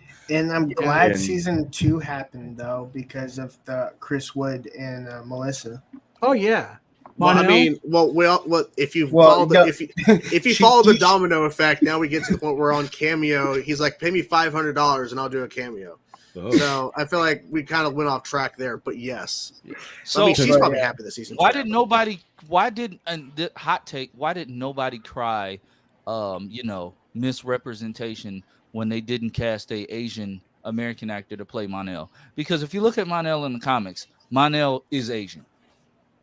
All the time. Why didn't they cry I out? don't know Why what didn't it they? is. Yeah. Well, I bet if they would have done it now, it would cause more of an uproar. But that was like back in like what, the mid 2010s when all that happened. So But does representation really matter when the character is an alien? that's also true because Would you Lee, Apparently it does. well, the point stands. Clark Kent could be any race. Right. Would you It say doesn't this matter. for Black Lightning? And they get mad when anybody says we're gonna. It Yeah, may well- be a different race, Clark Kent. But the thing is, you don't need to race swap Clark because you've got you've got Calvin Ellis, Calvin Val- Ellis, and Val you've got Zod. Val Zod. Well, Also, you people, have people the, will say, one well, with why the do you have to afro. create those characters specifically for the races when Clark is a Kryptonian and he's an alien? He could be any race. Mhm. Right. And that's all. And that thing too. They cast Sasha to play Supergirl in the Flash. She's not white, No, and there Has was anyone uproar about that, but people loved her Oh. Supergirl. Has Sasha anyone, was Right. awesome. Yeah, has anyone seen Sure. Krypton? Because they race swapped Zod. yep. I have Yeah. not, and I heard Zod that's has pretty been good. black in like several, Fun like fact, several that's also Walter iterations. Like, Steele. fun fact. That is Walter. Zod, Oliver, Zod was, I am now Zod now. Zod was black in Young Justice. Oh, that's Like his true. whole family. Finally, we got him in Young Justice. My God, I was waiting forever.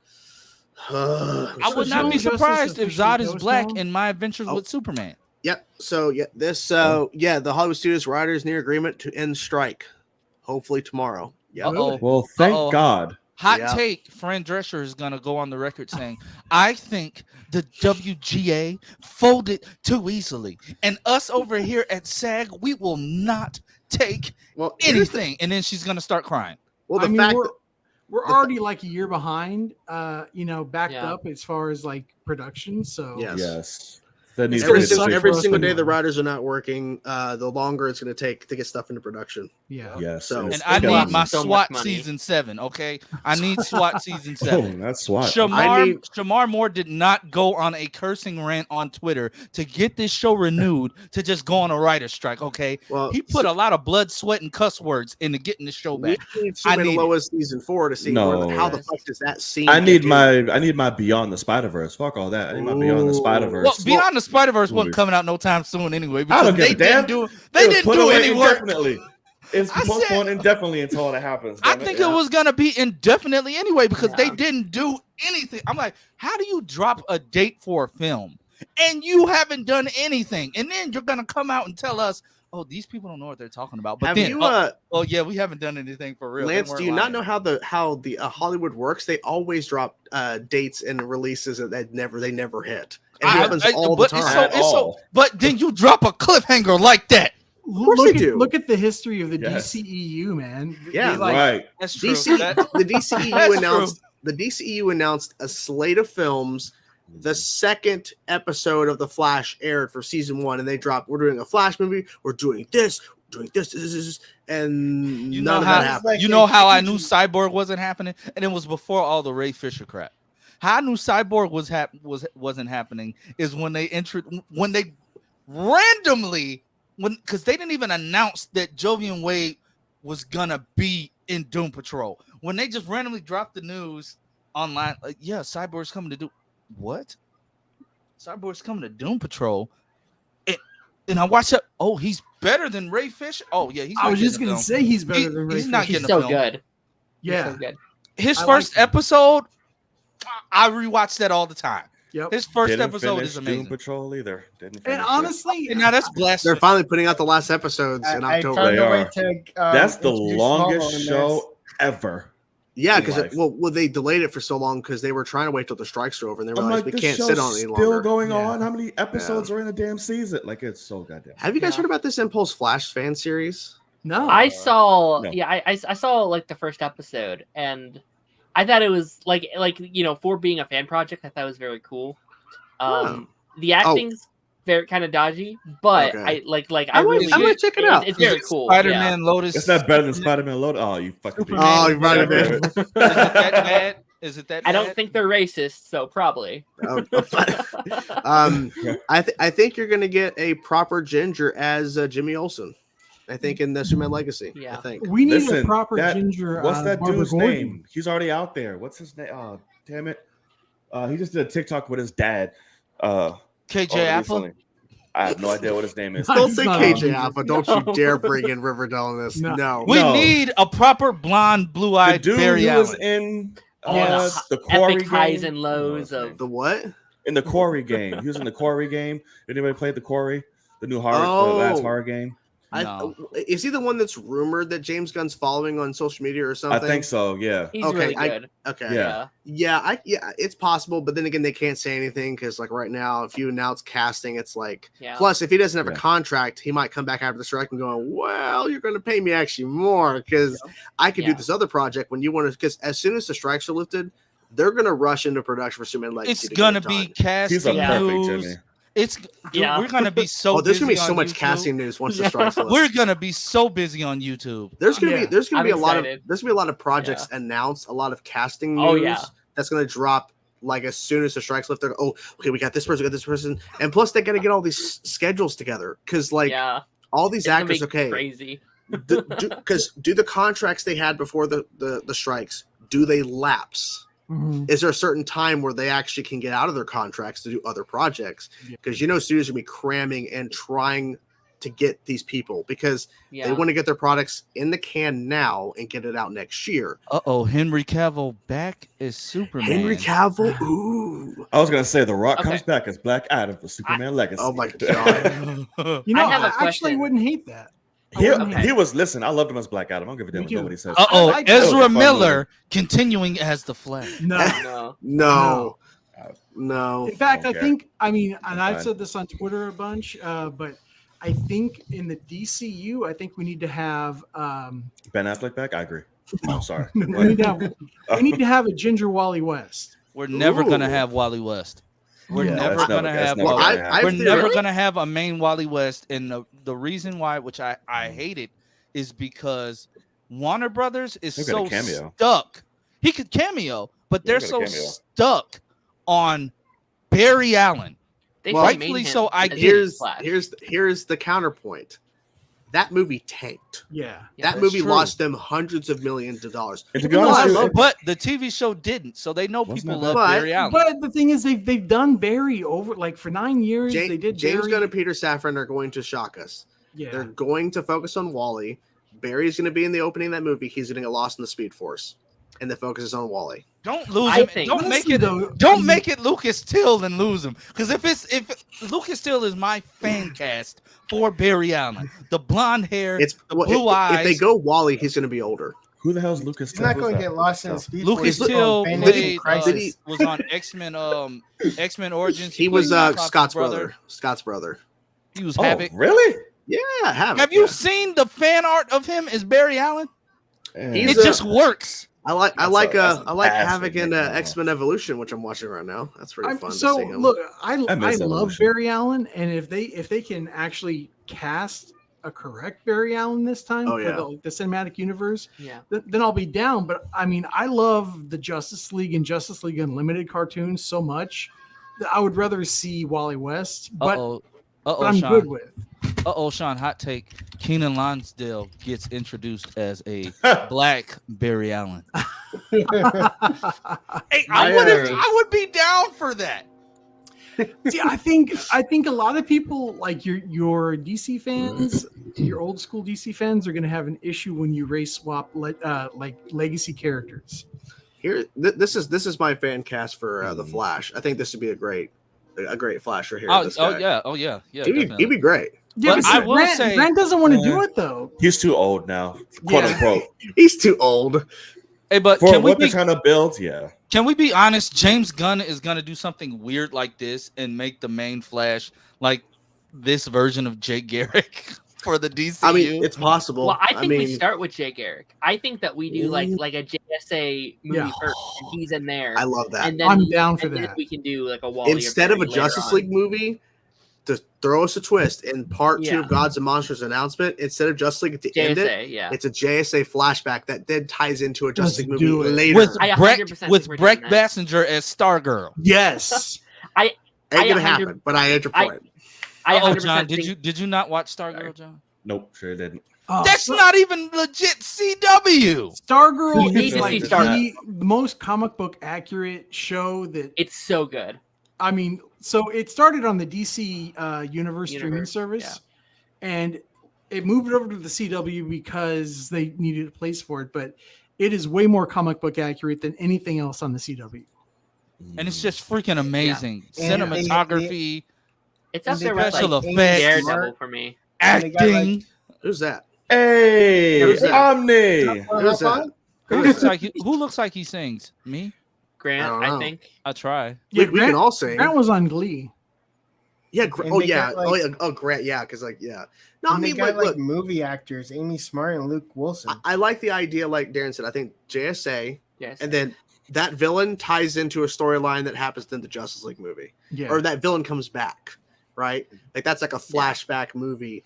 Like maybe they tease JSA, like they have like a picture memorial of the JSA members, and then you do a movie. Yeah, you do a movie for JSA. You have those characters, and then we know they're not in present time. But this is like establishing, okay, there's a threat they face that basically breaks open the fabric of the world is now understanding there are metas, there are heroes, and then that villain comes back. Knowing him, he'll probably do Vandal Savage. Knowing James Gunn, he'll probably do Vandal. Do something, do something. That would go hard. Yeah. Don't do Brainiac. That's basic shit. Do Vandal Savage. Do something. Well, we need Brainiac, but that's the Superman thing. Justice League. That's what I'm saying. We do. Justice League villain. But I want them to not go the basic route of like, we're gonna just do the basic. Everyone knows villains. Yeah, he's giving us Creature Commando and the Authority in part 1. Like that's he's gonna do Vandal Savage. He's gonna do some random. Because Vandal Savage Vandal Savage was horribly done in the Arrowverse. They have to redeem that character. And Well, of course, Smallville, typical. But I think it'd be a good idea. That's a good smart because Vandal Sap because the way they did him in Young Justice, perfection. And in Doom, Justice League Doom, it was great. Well, the way they did him in Justice League and Justice League Unlimited. Oh yeah, that was good too.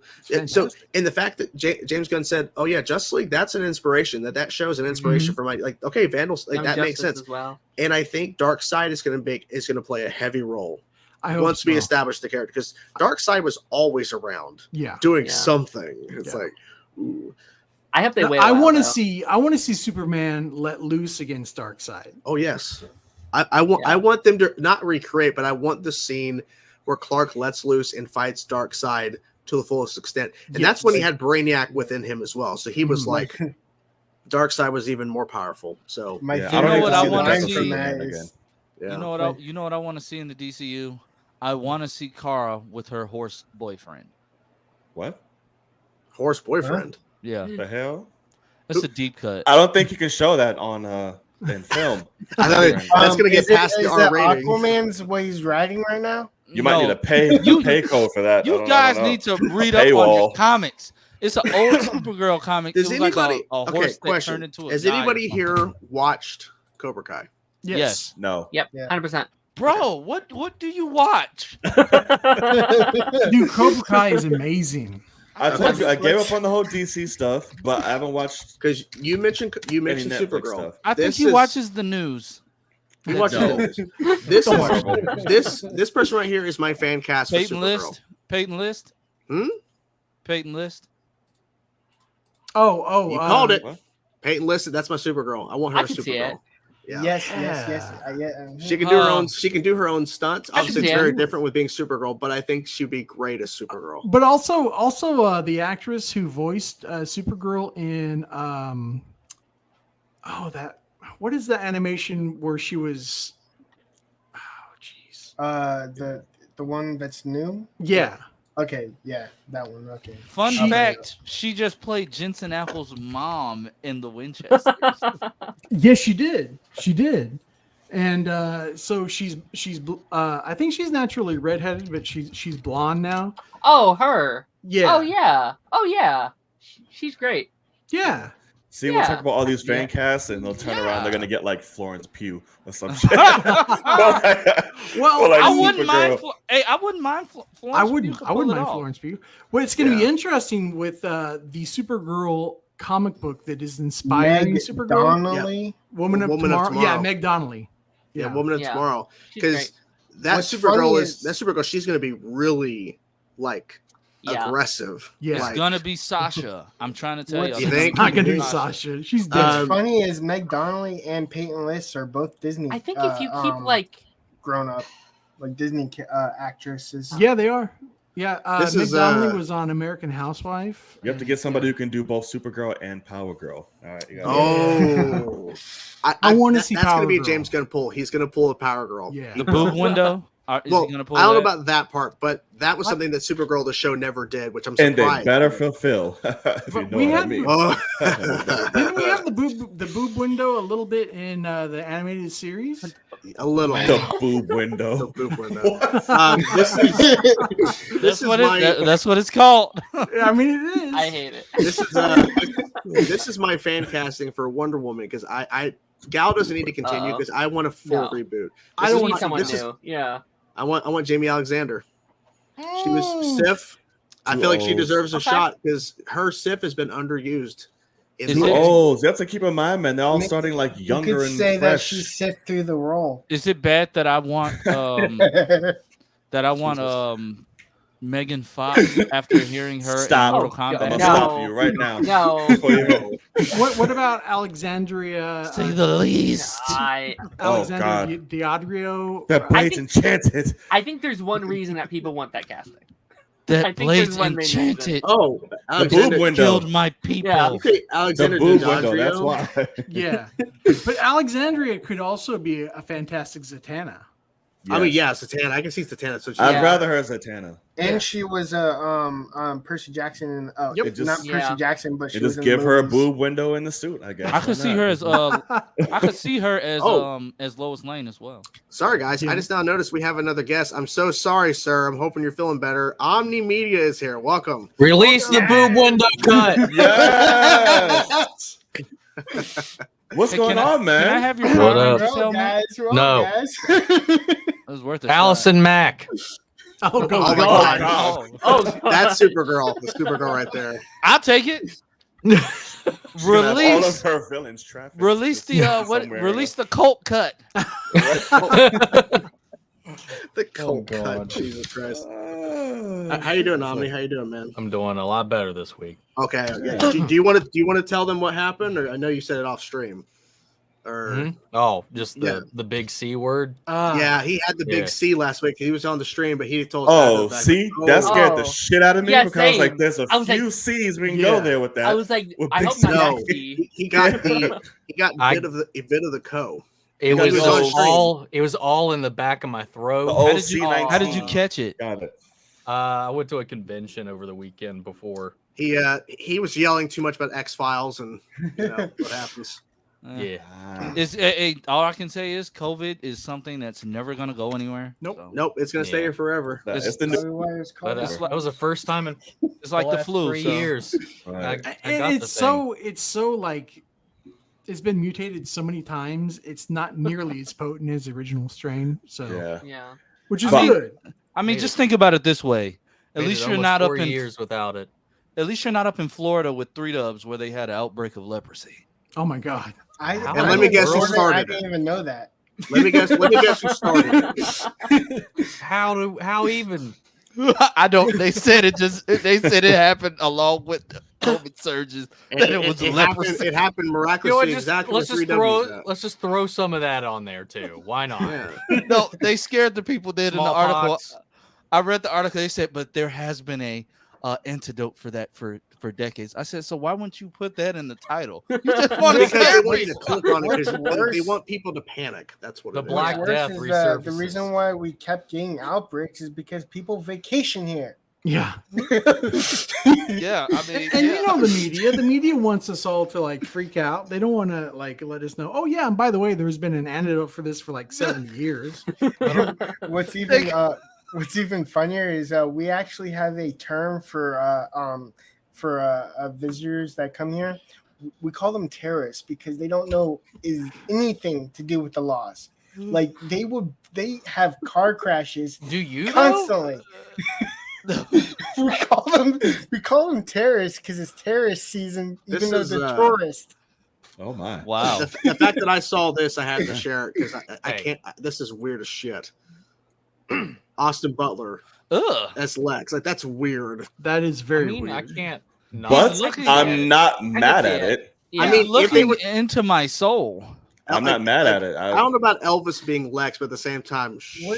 We gotta wait click the Lucas Till image down there. Listen, Lucas Till image. All I know is, I know I've never wanted to fuck Lex Luthor before, but I would. Now you do. If I ever wanted to. That's my Barry Allen. That's my Barry Allen. I could do that. that. And they should just go all out, cast Barry Allen, cast a young. Okay, disgusting. Take that off. Take that off. They should. Who's your fan cast? If we're doing if we're doing Wallace West and we're doing Wally West, which I think it would be really cool to have them both in a film to let people know, yes, they're 2 different characters. I don't know about Jon Ortega, who's your fan cast for Wallace West for Ace for the Black Wally?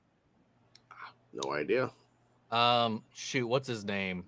The guy from the Power Rangers that played Billy. Oh, that could work. Yeah, CJ something. I forgot his name. He was in Black Lightning. Yeah. That could work. That could really work. Who's this dude?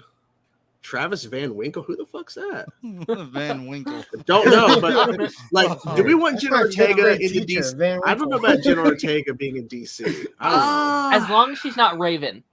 Play her against type. That is like Play her literally against the type. perfect. Yeah, that's the perfect. That's too perfect. I was about to say, I think she'd do damn good as a Raven. I don't Yeah. know. I mean, yeah, but that's literally just like Wednesday. Like That's it's literally the same character. So she'll do great. There you go. I'm casting Danny Glover as Jon Stewart. Oh, You know my what? God. I would love to see Danny Glover in the DCU, but I have no idea who he would play. Lawrence Fishburne as Pa Kent. You know what? Let's get like What in the Danny hell? Glover and Mel Gibson in the DCU. Does it matter? They don't have a real kid anyway. They could either one of them could be any race. But we could get That Mel is Gibson fair. and Danny Glover and like have them cast as like the old Jon Stewart and old Hal Jordan. Oh God. With Jon Stewart's gonna be in a wheelchair. Yeah, you got Lethal Weapon Hey. in space. Get me. Where's my ring? Where's my power ring? Too old for this shit. I don't know. Last time Diggle took it. Last time I checked. No, but you know what they have to do. What they have to do whenever we get this Hal Jordan show. I know James Gunn is a comic head. What they're doing with Hal Jordan in the comics, being able to make literal lifelike constructs that are literally like he can make a deer now and it will look like a deer. You can make a missile. He'll make a missile and it will be like he knows how to manipulate the color spectrum now. They have to introduce that at some point to show, especially if this Jon Stewart and Hal Jordan are going to be like the older Lanterns, show that they have been doing this for a while. But, Like they I mean, have Guy to. Gardner is going to be the oldest, right? That's Wait, what? Nathan Fillion. True. Yeah, he's I guess so, yeah. yeah. Let so Guy weird. let Guy Gardner be Guy Gardner. Like Nathan Fillion can pull that off. I think he's going to be able to pull off the bowl haircut as well. Yeah. Let him be the Hal Jordan. Let him be the. I mean, let him what be if the this dick is the Hal we Jordan that know. goes crazy and tries to kill everybody? Oh God, no! That Please. I bet they might do that later on down the road because the I fact can is see- because they're introducing both John and Hal in the same time Yep. for the show. Yep. So Which I think is Can good we because- get the live action version of the episode of Static Shock where John is being impersonated by Sinestro? Can we get that in a film? Can we get I that mean, in a TV show? they're saying there's an ancient threat, but I bet it ties in. Dude, to, when in the flying fuck are we ever going to get an update on Static? That's what I was just going to say. Where is I our bet it's Static dead. movie? I bet it's dead. I bet pretty once sure James it's Gunn and dead. Peter Safran, because when James Gunn and Peter Safran came in, everything that was in development was dead. Yeah. Done. Yeah. It's But done. you know what they're gonna do? They're gonna lump Static in with Black Lightning. Oh, they will. Although they literally have nothing to do with each other. Well, I don't know hate about- when I it don't know about happens. that. Because this also the same people, because James Gunn has ultimately said, like he said before, he loves Black Canary, he loves Green Arrow, and Mhm. they were not a part of the announcement, which I thought they were for sure going to be announced as a team up movie. I'm like, okay, I guess I'm wrong, because he's like Swamp Thing, Creature Commandos. Like, okay, you're going fucking weird. You know All what right. he should have done to shock the world? Shock the world. Give us Kyle Rayner. Ooh, yeah. I bet that's coming. I mean, Yeah, what because he only gave Yeah. us chapter 1, right? Yeah, well, Yeah, part of know. chapter- half part of of it. chapter Part. Well, one. yeah. So like I not mean, even the other half. half, we could very well have like a Static. 100%. the answer will be in No. the Brave and the Bold movie. I'm not saying Leslie Grace. I'm saying if you're gonna have Can Batgirl, it be Leslie that's where Grace? I mean, it could be, but I'm saying like if you're gonna resurrect or Batgirl, it's gonna be in the Brave and the Bold. Would she You wanna know- come back though? She's gonna be paralyzed already. Let's No, not Nope. yet, not yet. You know who my fan Maybe. casting for Batgirl is? Karen Gillian. She's a natural. She's a natural redhead, dude. But I mean, she. But I mean, he already does have Damien, so Yeah, that's what I'm saying. You know, Yeah. so Batman's gonna be older. I don't care. I don't care how old. Emphasis on him hiring his friends. I don't care how old Barbara's Sheena gonna Meyer. be, because in the Brave and the Bold, Barbara's gonna be older. Yeah, I don't want her in the wheelchair yet, Yeah. No, or at all. I don't I'm want. gonna be pissed off if she's in want the it. wheelchair. I don't want to My see the theory- Killing Joke anytime soon. My theory. You is will I have think if she she's in starts it. there. You would have already skipped that part. I think she starts That's there, true. and Yeah, she would have and already then fucked we do the Batman at that prequel point. movie. Yeah. I think God, that don't like we do go that. back. Wait, hot take. Barbara Gordon will be Damian Wayne's mother. Oh God, Right.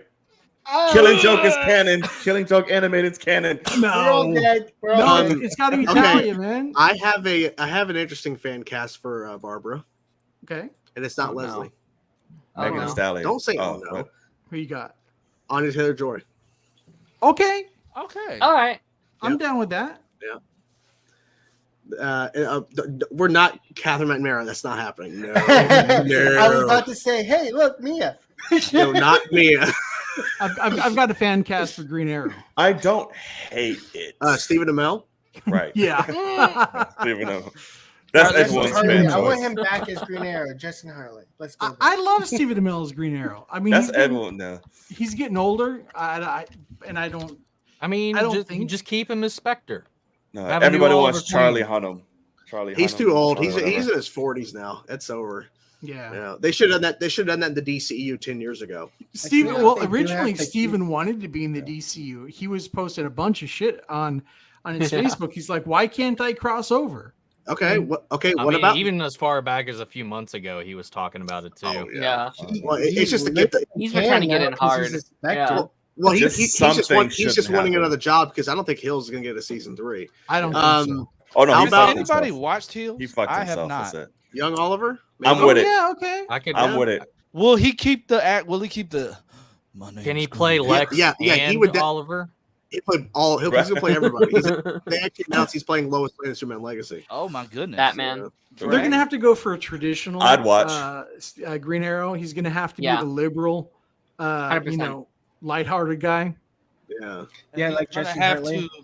I think Austin Butler's perfect for that. Honestly. We're not going to cast Walmart Captain America as Green Arrow. That's not Nah. Yeah, sorry, buddy. Get out, veto. Who's that? Who's that girl there? I don't know who that is. Is that Ronda Rousey?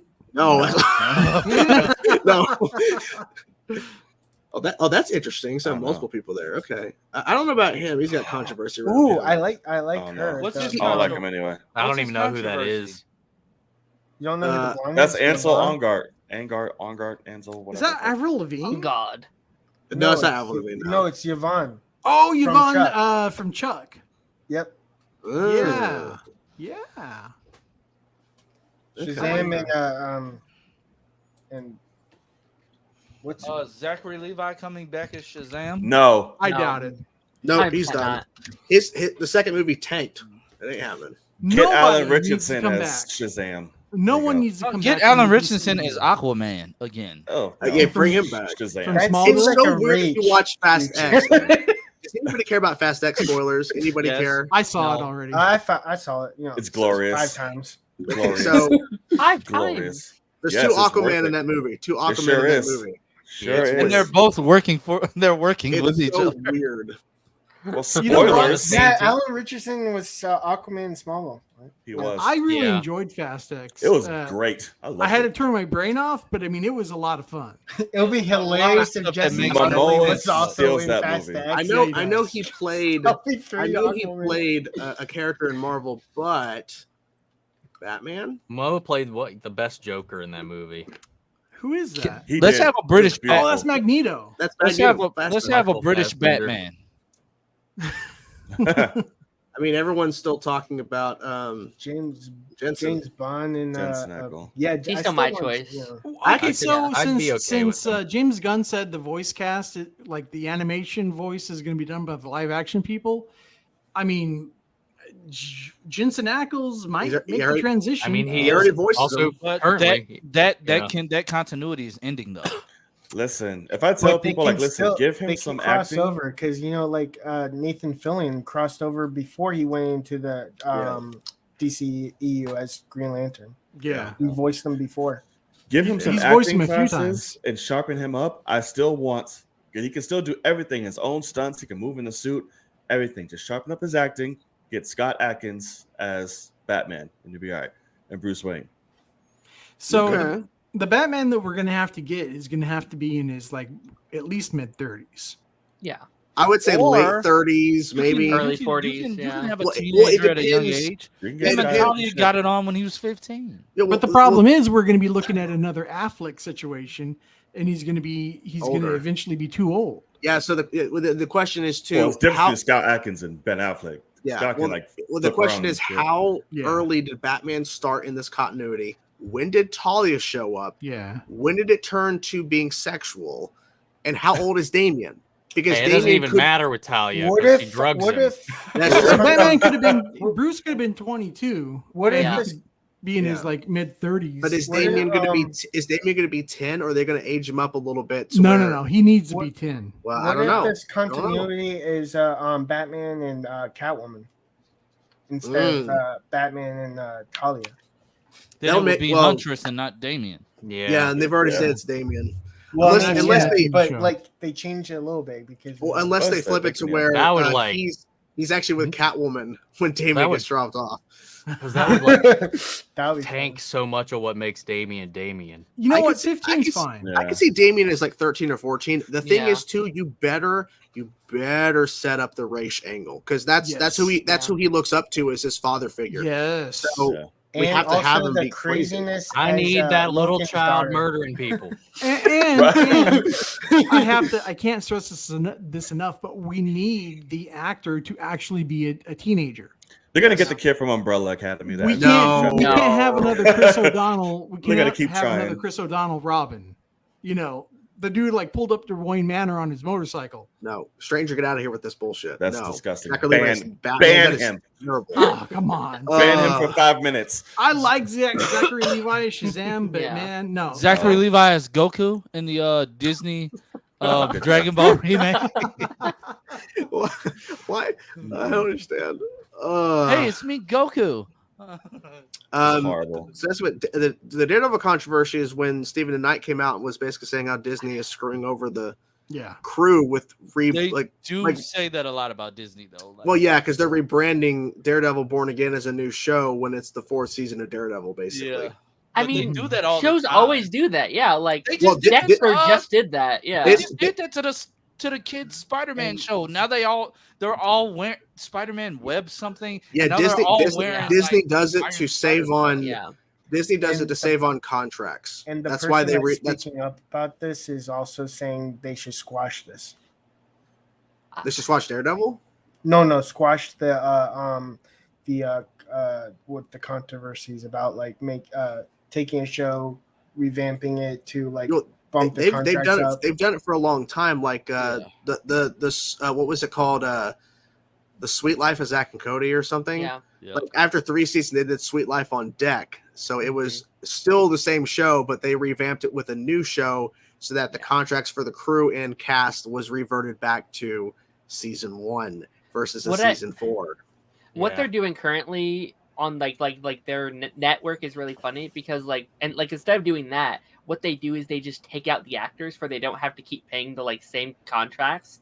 So like Bunked currently is on like season 7, and like what they do is like every 2 seasons they just get rid of all the old characters and bring in like a whole new cast of except new for the one the like one character. Yeah, she must be like rich by this point. That doesn't make sense. But that just save them money. That's why for season 4 of Superman and Lois, they're axing all those people to save money. They got rid of Peyton List, and she went to Cobra Kai. To be fair, Peyton List was on Superman and Lois? Yeah, Superman and Lois season 4. No, I wish it was Superman and Lois. That'd be cool. But no, because she was on Disney before she went over and doing other projects, including Cobra Kai. Peyton List came up as a Disney actor. Yeah. So, to be fair, by that point, she had been on Disney Channel for like 8 years. And like, what's funny is she had been on there for a while. The Peyton List, that's the adult version of her. You know, like she was in The Flash and Gotham, and Tomorrow People in Gotham. Really? Every time you type in Peyton List, it brings up the blonde first. Well, that was the confusing part about when me and Andy did it in this multiverse episode, fan casting DCU. I mentioned Peyton List as Supergirl. He's like, Peyton List like from The Flash and Gotham. I'm like, no, Peyton List from Gotham. Like, no, I'm like, I know what I'm talking about. Like, oh, they're the same person. Like, this is funny. But yeah, I mean, I've always said I think Damien needs to be played by a newcomer. I've always said that. Oh. Yeah. I don't know if there's anybody right now, ethnicity wise, in terms of Damien's ethnicity, that is a well-known actor. There's not many, I don't think. And I think Damien should act like Logan's daughter. I just got a text and it said, "Oh, I'm still on my jammies, so I guess I'm all right." Okay, you're still hanging out. All right. Right, I guess I'm all right. The thing is, you could play with Damien's ethnicity, because Roz, I mean, you could make that like Asian, and like there are legit like Asian young actors that are legit in their skills that that could come over and play Damian Wayne. I mean, the kid who's I don't know what his ethnicity is, but the kid who is who's Aang in the new live action Avatar, he apparently is crushing it. We've not seen footage, but apparently he did a great job. So I'm like, they are out there. It's just hard to find. Like the whole thing where they had the shirts all over the damn world to find Mina Massoud to play Aladdin. Like it took forever to find him. So I think this is going to be really difficult. Yeah, because he was supposed to play he got screwed. The character in Ahsoka that didn't happen. Was. Didn't he put his own foot in his mouth though and get himself into some controversy? He did say I haven't gotten any work since Aladdin. Would like I get it, but he did get some work after Aladdin. But he was like, I didn't get any work. Learn to just shut up. Did he? No, he kind of just disappeared. I don't know. He did some smaller projects, but he was acting like he didn't get anything after Aladdin. Like, no, you got some stuff. Your IMDb says a different story than what you're telling.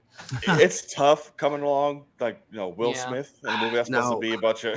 I don't want Robbie from Cobra Kai as Jason Todd. No. Wait, Tim is Tim Drake. Wait, Pateless was Batgirl in Batman Hush? She was. What? It's a voice actor. Yeah. Yeah. Peyton List, yeah. It's so funny because Andy's reacting to Cobra Kai, what he's reacted with me now, and he's watching, and he's like, yeah, I'll admit I hate Tori, Peyton List's character, but I see her Supergirl. I'm like, well, I'm glad you agree with me. I'm glad that we're on the same page here. Peyton List is awesome in Cobra Kai. She's great. Oh, she's great. Well, he hates her because she's a villain. But no, she was Poison Ivy. Oh, or unless she was Poison Ivy? No. Yeah. This is the problem. See, he's typing in Peyton List. It's the same thing. Peyton List. There's two different Peyton Lists. Well, Batman. I typed in Batman Hush cast. The DC Peyton List. Here's the problem. I don't know who this one is. Here's the problem. The voice cast in Batman Hush the movie. Peyton List, the older Peyton List, played Poison Ivy. Peyton List from Cobra Kai, the younger Peyton List, played Batgirl in the same movie. Wow. So it's Peyton. So it's Peyton List, the older Peyton List from Gotham and Flash, because she was Golden Glider, right? Golden Glider, yes, Flash. Golden Gilder and she was ridiculous. And she was Lois Lane's sister in Smallville. Yeah, of course it is. So the younger Peyton List is listed as Peyton R List, and the older is Peyton List. So that's how this distinction in terms of the actual credits. Who are these people? Okay, Peyton. That's funny. Oh yeah, Rainn Wilson voice Lex. Rainn Wilson has voice Lex. I forget that. I forget that every time. When did he voice Lex? In War. He voiced in Hush. He voiced them in a couple of things actually. Yeah, he was in Justice League War. He did quite a bit. The DC AMU, he was probably. in the DC AMU. Yeah. He was Lex in Death of Superman. Oh, that's Peyton. Reign of the Supermen. Hush. A Dark Apocalypse War, which is like a fucking bonkers movie. Imagine if DC could pull that off in live action Apocalypse War. Oh my god! I would need a therapy bill. That'd be crazy. Me too. What do you think about Stuart Allen, who voiced Damian Wayne in Batman Hush as Damian Wayne? Let's see. Because he looks young. I mean, well, here's I'll share my screen. This is what he looks like. I'll make this bigger actually. So that's him right there. He looks like he tap dances. Well, Grant Gustin tap danced. Yeah, but I mean, Grant Gustin's character was not an assassin either. Yeah, he hasn't done anything since 2020. Hey, he will tap all over that grave. I don't know. No, okay. It doesn't say. It says he's been active since 2012, and that was in 2017. That image. He's definitely older now. Oh yeah. That's. Just get like. I'm sure he doesn't have that mop hair anymore. He still has that hat. Gets a good look. Actually, you know who they'll probably get just because he's like A-list of like kid actors. So they'll probably get Jacob Tremblay. Yeah. Oh, Jacob Tremblay. Oh, okay. Yeah. But like get him. He's Finn Wolfhard. Yeah. I gotta dip out. My wife just got home. Or Finn. Okay. Yeah. Don't get in trouble. All right. I'll link your YouTube channel in the description. Okay, cool. And Omn1media, I have one question since I see the Power Rangers helmet. Yes. Are you watching Cosmic Fury next week? Probably not. Dang it. Live. Probably not live. Well, yeah, not live, but I'm just talking about in general. Maybe. I'm a little behind on the newer stuff. understand. But I did see that Billy's back, so I might watch it for that. He's so busy. Yeah, he is famous. I did want to say Omni as well. One, missed you, buddy. It's been a while. But also, I fucking love your Creed trilogy reactions. They were fucking amazing. Oh yeah, man, dude. That was a wild journey. You guys got to teach me how to not get flagged for reactions. I keep getting flagged. It's easy. It's easy. Just film, make faces, and cut. That's it. It's simple. Yeah, make faces. Yeah, make those faces. Describe what is happening without showing it. Yep.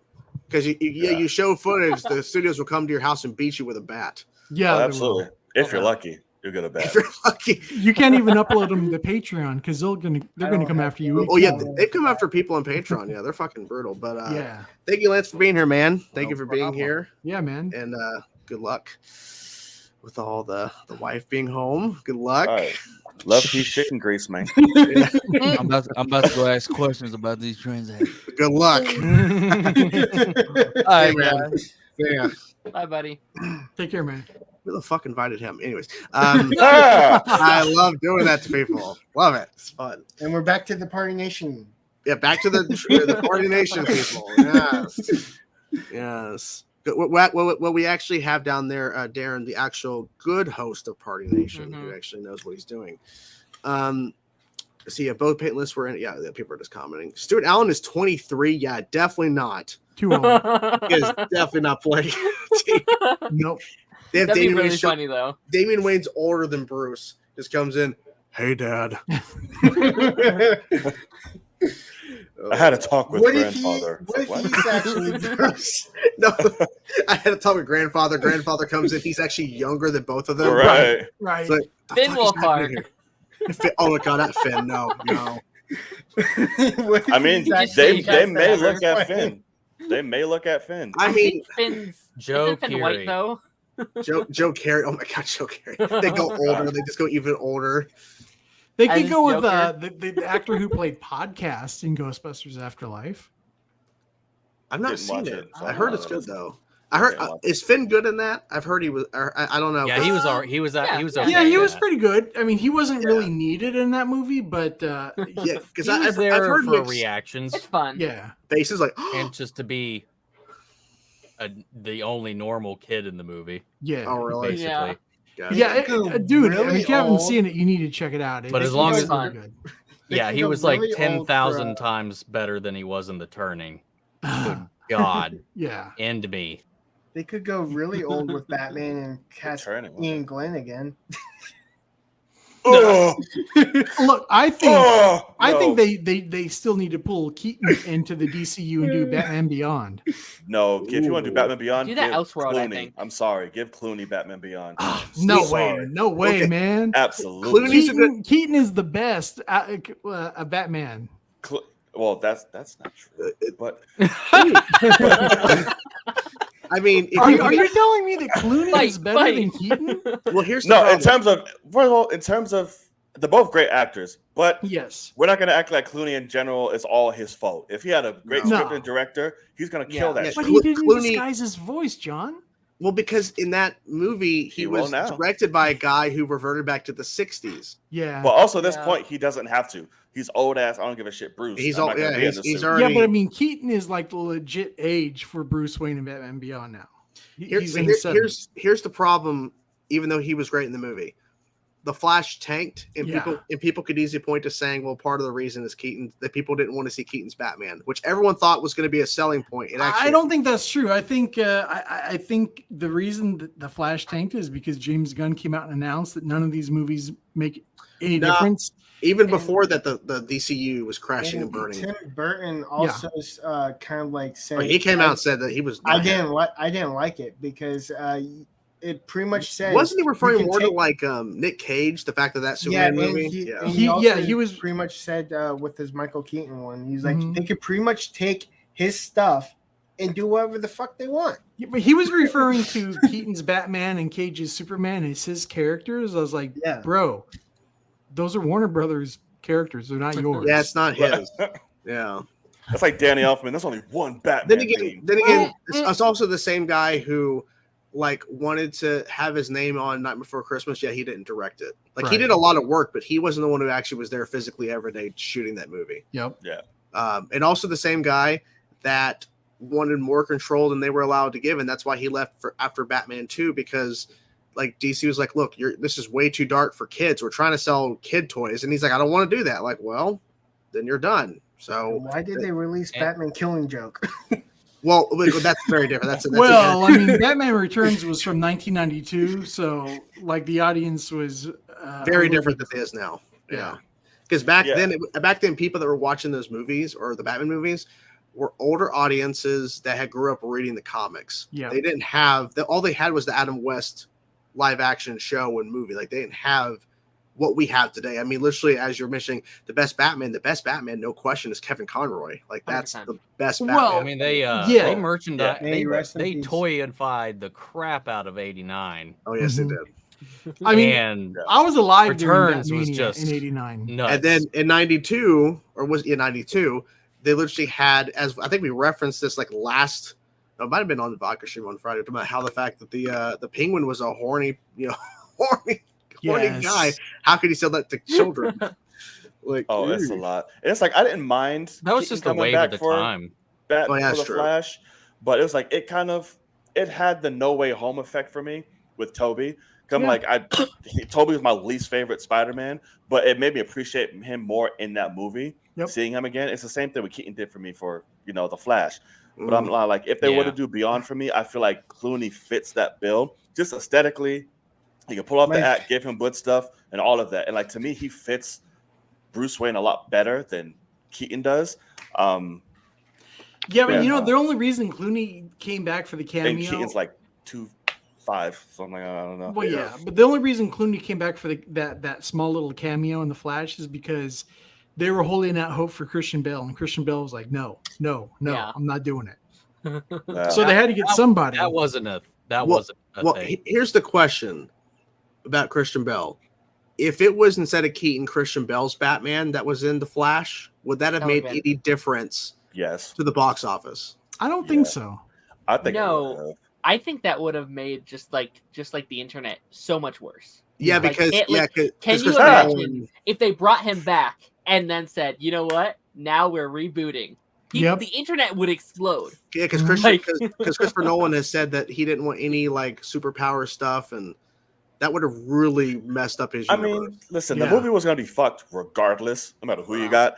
But I think it definitely would have boosted a little bit, just because obviously The Dark Knight is like well known as like the best Batman movie. So I think that would have would have brought it up, but I don't think it would have made a huge difference, to be honest with you. I had to laugh because when I was watching The Flash at the very end, I left the theater laughing my butt off instead of angry because Christian Bale's there. I wouldn't believe that his Batman would be able to figure out anything on his own. That's very true. I really enjoyed The Flash for what it was. Let alone fight as much. Yeah, well, Christian Bale's Batman. People like Kryptonians eat my elbow. Keaton's Batman was more physical than a little bit more physical than Bale's Batman. At least he like engaged. Like, Bale was always just kind of blocking. Yeah. And at one point he hits a guy that's not even near him and he falls over. He's so good. Well, he's barely do a kick in that scene in the Flash movie. He's taking on that Kryptonian and he's putting bombs on him. That was awesome. Dude, that was right out of the comics, man. What if we actually had Kevin Conroy in this movie? Would it change no, because he's a voice actor. He was Batman. Bruce Wayne. He was in Crisis. He was in Crisis, and people didn't like it. He was one of the best. Parts. Because they killed him off in a mech suit, and they made him evil. Yeah. But the thing about Kevin Conroy is he did not have the look for Batman. He had the voice for Batman. Yeah. If they would have cast him early as a live action Batman, there's like stuff when he was first cast. I'm like, you have to go for like 90s. Yeah. If you go back to like when animated series started, sure. Yeah. Oh my God! Can you imagine Mark Hamill as a live action Joker? Yes. Yeah. Actually, he did. He was. Yeah, the trickster. Yeah. Well, no, in the short-lived TV series Birds of Prey. He was the voice. Yeah. Yeah, he was the voice of the Joker when Batgirl got shot. That's why I was like, hey, we could just bring back Dina Meyer. Yeah, Tara Strong was the voice of Harley Quinn in the Arrowverse when they showed the Suicide Squad. That's cool. Yeah, they actually had a girl on set, and they plan on actually using her for an episode. But I'm like, how do you ADR a person who's on set filming? But yeah, you're gonna have Tara Strong do the voice in post. Like that's gonna be really tricky to pull off. Yeah. Like good luck. But they were planning on it, and then that got axed. So because the Suicide Squad came out. Well, yeah, they were like, yeah, you can't do that. Well, also apparently too, Andy was telling me it's like, yeah, they were told they can't use them, but they didn't tell them you have to kill all of them. You just can't use them anymore. But they're like, we're gonna blow them all up. We're going to actually Suicide Squad them. Live up to their name is pretty much what happened. Live up to your name is what occurred in that. It's unfortunate that frustrating. It's unfortunate the DCU is like falling. Like it's failing on a really bad note because they tried, but did they? They tried. They did at first. Well, they did try. The problem is Warner Brothers like, well, it didn't make Batman v Superman didn't make $1 billion. I get it. Warner Brothers were dicks. So they're like, well, we're gonna basically balloon our budget for Justice League, get rid of Zack. There's just a bunch of cowards. Yeah, and then we're gonna put out a really bad Justice League movie. And then we're going to not have a cohesive storyline or anything moving forward. The worst they could have had would have at least been like a consistent storyline or they should have done something. Yeah, like a whole through line would be great. And there wasn't none of that. What's bad is Wonder Woman is after Justice League. Yeah. They should have had it before Justice League. Because Wonder Woman came out before Justice League. Yeah. It did. Yeah, no, it did. It did? Yes, yeah. It made a lot. It did. I would know because that was the first movie. It came out after BVS. No. Just Wonder Woman came out in 2018. Justice League was 2017. Nope, Wonder Woman 2017. Wonder Woman was 2018, man. No, my wife was here visiting in 2017. It was 2017. Yes, because my wife who was visiting 12 hours away for her first time meeting in person.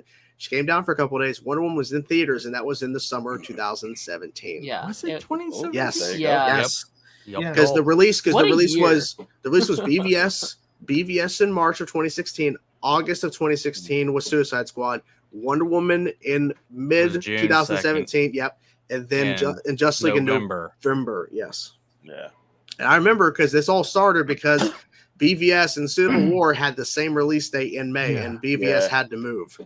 I swear I saw. I mean, and I'm probably wrong, but I swear I saw Justice League before it was Wonder released before. I just checked. Jim. 2017 was huge. Yeah. We had Wonder Woman. We had Homecoming. We had the Lego Batman movie. We had Logan. Oh, yes. We had Justice League Dark. Like, what a year. Lego Batman was so good. I love that movie. That's so fun. My only thing is, can we stop acting though? Like 800 movie, like $800 million is like horrible. It's like good. A flop. Like, it is astronomical compared to the current numbers for BVS. BVS made $891 million. I'm like, but the thing is, a flop. Like I hate it. It's not. It drives me crazy. It wasn't a flop, but I mean, it was the first time that you had the Trinity on screen together, and I mean, it should have made $1 billion. It should have made $1 billion in its sleep. Yeah, but easily. It struggled. I think because of the tone. But the thing is, they were committed to Zack's vision. Mm-hmm. So they should have just stuck through until Justice League. And if they wanted to move on past Justice League, put out your 2.5 hour-ish version of Justice League with Zack Snyder's version and then move on to something else. If that's what they screwed it up. It's kind of funny, though, because never hired Zack to begin with. It's kind of funny how the lineup is now because we had Man of Steel, which was okay, but also better than 2006. But then we had Batman v Superman, and then bam, like at least Superman Returns felt like a Superman movie. Well, I think it's talking about box office wise because Superman Returns. I got you. Yeah, but Wonder Woman was really well, and then you had Justice League and really fell. Well, Suicide Squad did really well too when it should not have. That was yeah, because that made like 700 or 800 too, right?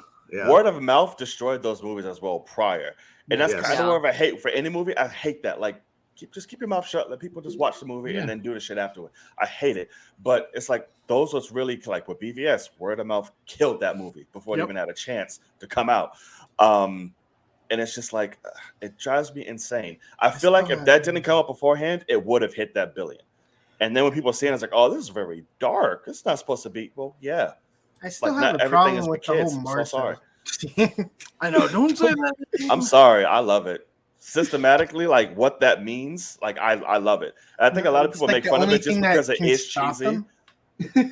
What? No, but what it means for Batman as a character, psychologically and mentally rooted, and his anger of what he's going through, it makes complete sense. I can see like on surface, it's like this is goofy. But what it actually means and why they did it, I love it. To me, I can tell you that I'd rather watch BVS 100 times over the Batman. Oh, that's a hot take. That's a hot. I do not like the Batman. That's a hot take. Man, it's the first Batman movie that I've actually disliked. I'm burning over here. Jesus. Mine was Batman Forever and Batman and Robin. I would rather watch Batman and Robin, and I don't care for that movie. It is it still summer? Jesus. I'm in Florida. Did somebody forget to turn the stove off? I think my fever's back. I think your Vidco is back. His Vidco is back. It didn't do it for me, you know. Okay. What was your main problem? Is there one main problem, or is there multiple? Or what's your main issue with the movie? I need to know. Okay. Well, first of all, it was way too long. Secondly, it is long. Yes. Batman taking machine guns to the chest was just ridiculous. And he was. They played into like, so Matt Reeves wanted to like throw the Kurt Cobain type of personality into Bruce Wayne, and he was too emo. He was too mopey, and that I agree. Also, he was too small. I agree. And, wait, hold on. Wait a minute. Just pause really quickly. All right. So you said, because Robert, you said it was too small. Yeah. But you like Michael Keaton? What? But that was back in 89 and 92, though. That was like before there were any other Batman movies besides the Adam West. You know, that was... times have changed. Things have definitely changed in terms of what you think. People didn't have to work out for their roles back then.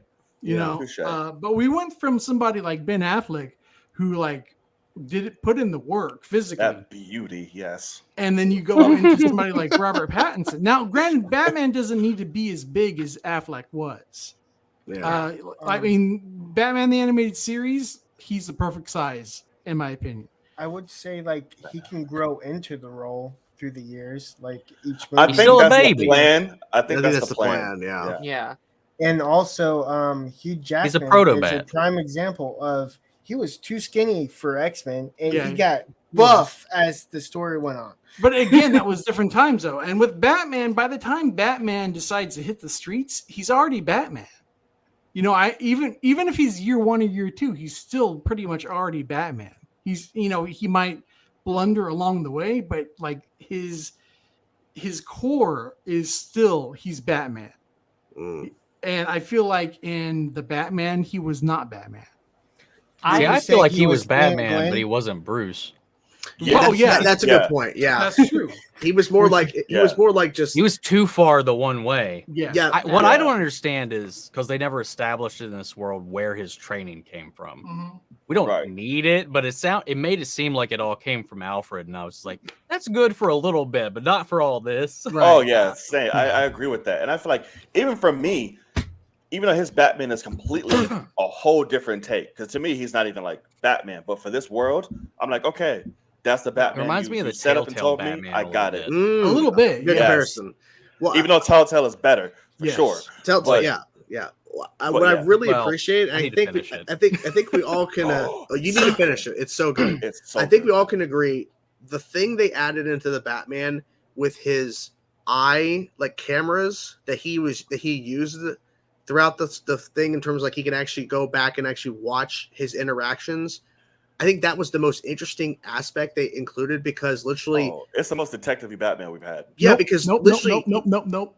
Oh, okay. Movies? Yeah, in the movies, because everybody's saying, oh, because of the contact lenses, that was like the most detective Batman. No, I'm talking about all his stuff in the movies. I understand, but like the first Batman in '89, Batman decoded Joker's like all of that shit, like in the makeup and deodorant and stuff that was causing people to die with the Joker toxin.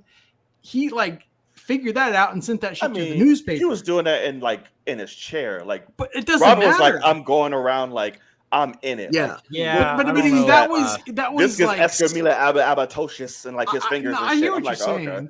I hear what you're saying, but I think that was like more impactful. Yeah. Well, my point about it was like this is early on in Batman's run. Like this is early on Bruce Wayne as being Batman.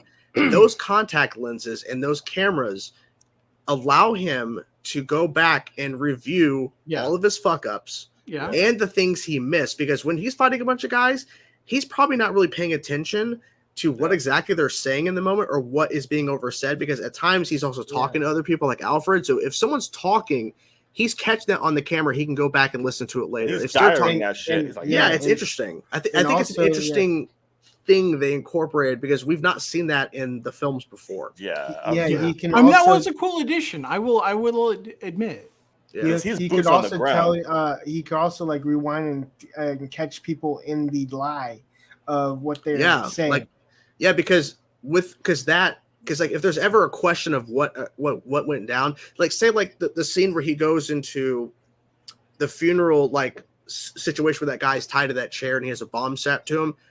In that moment, at any point, something could happen and he could rewind it and go, okay, so what could I have done differently in this moment? What if, and see what screwed up. I think that's an interesting addition to his repertoire. And plus they use it with, Selena using it in the movie too. So, Can we at least admit that the Riddler take was kind of trash? Oh no. I liked it. No, he's not the Riddler, but he's not. I do like how they played up the fact that we all thought, based on the marketing and how they're playing up that scene, that he knew Bruce Wayne was Batman, but he actually didn't. Like, okay. From the trailers, the first couple of trailers, I thought he was going to be Hush, and that would have been completely different. Yeah. I like the there's real a lot of gritty Hush references. Is it because he did a lot of Hush? Yeah. I could see him like turning into Hush. Actually, it's possible. But I mean, it can't be. You can't do that because I mean, Hush knows. Hush, like the what is his name? Tommy? Is it Tommy something? It's Tommy Elliott. Yeah. So he went to like boarding school with Bruce. Well, unless they go the animated route, the Hush animated route. They mentioned his father in it.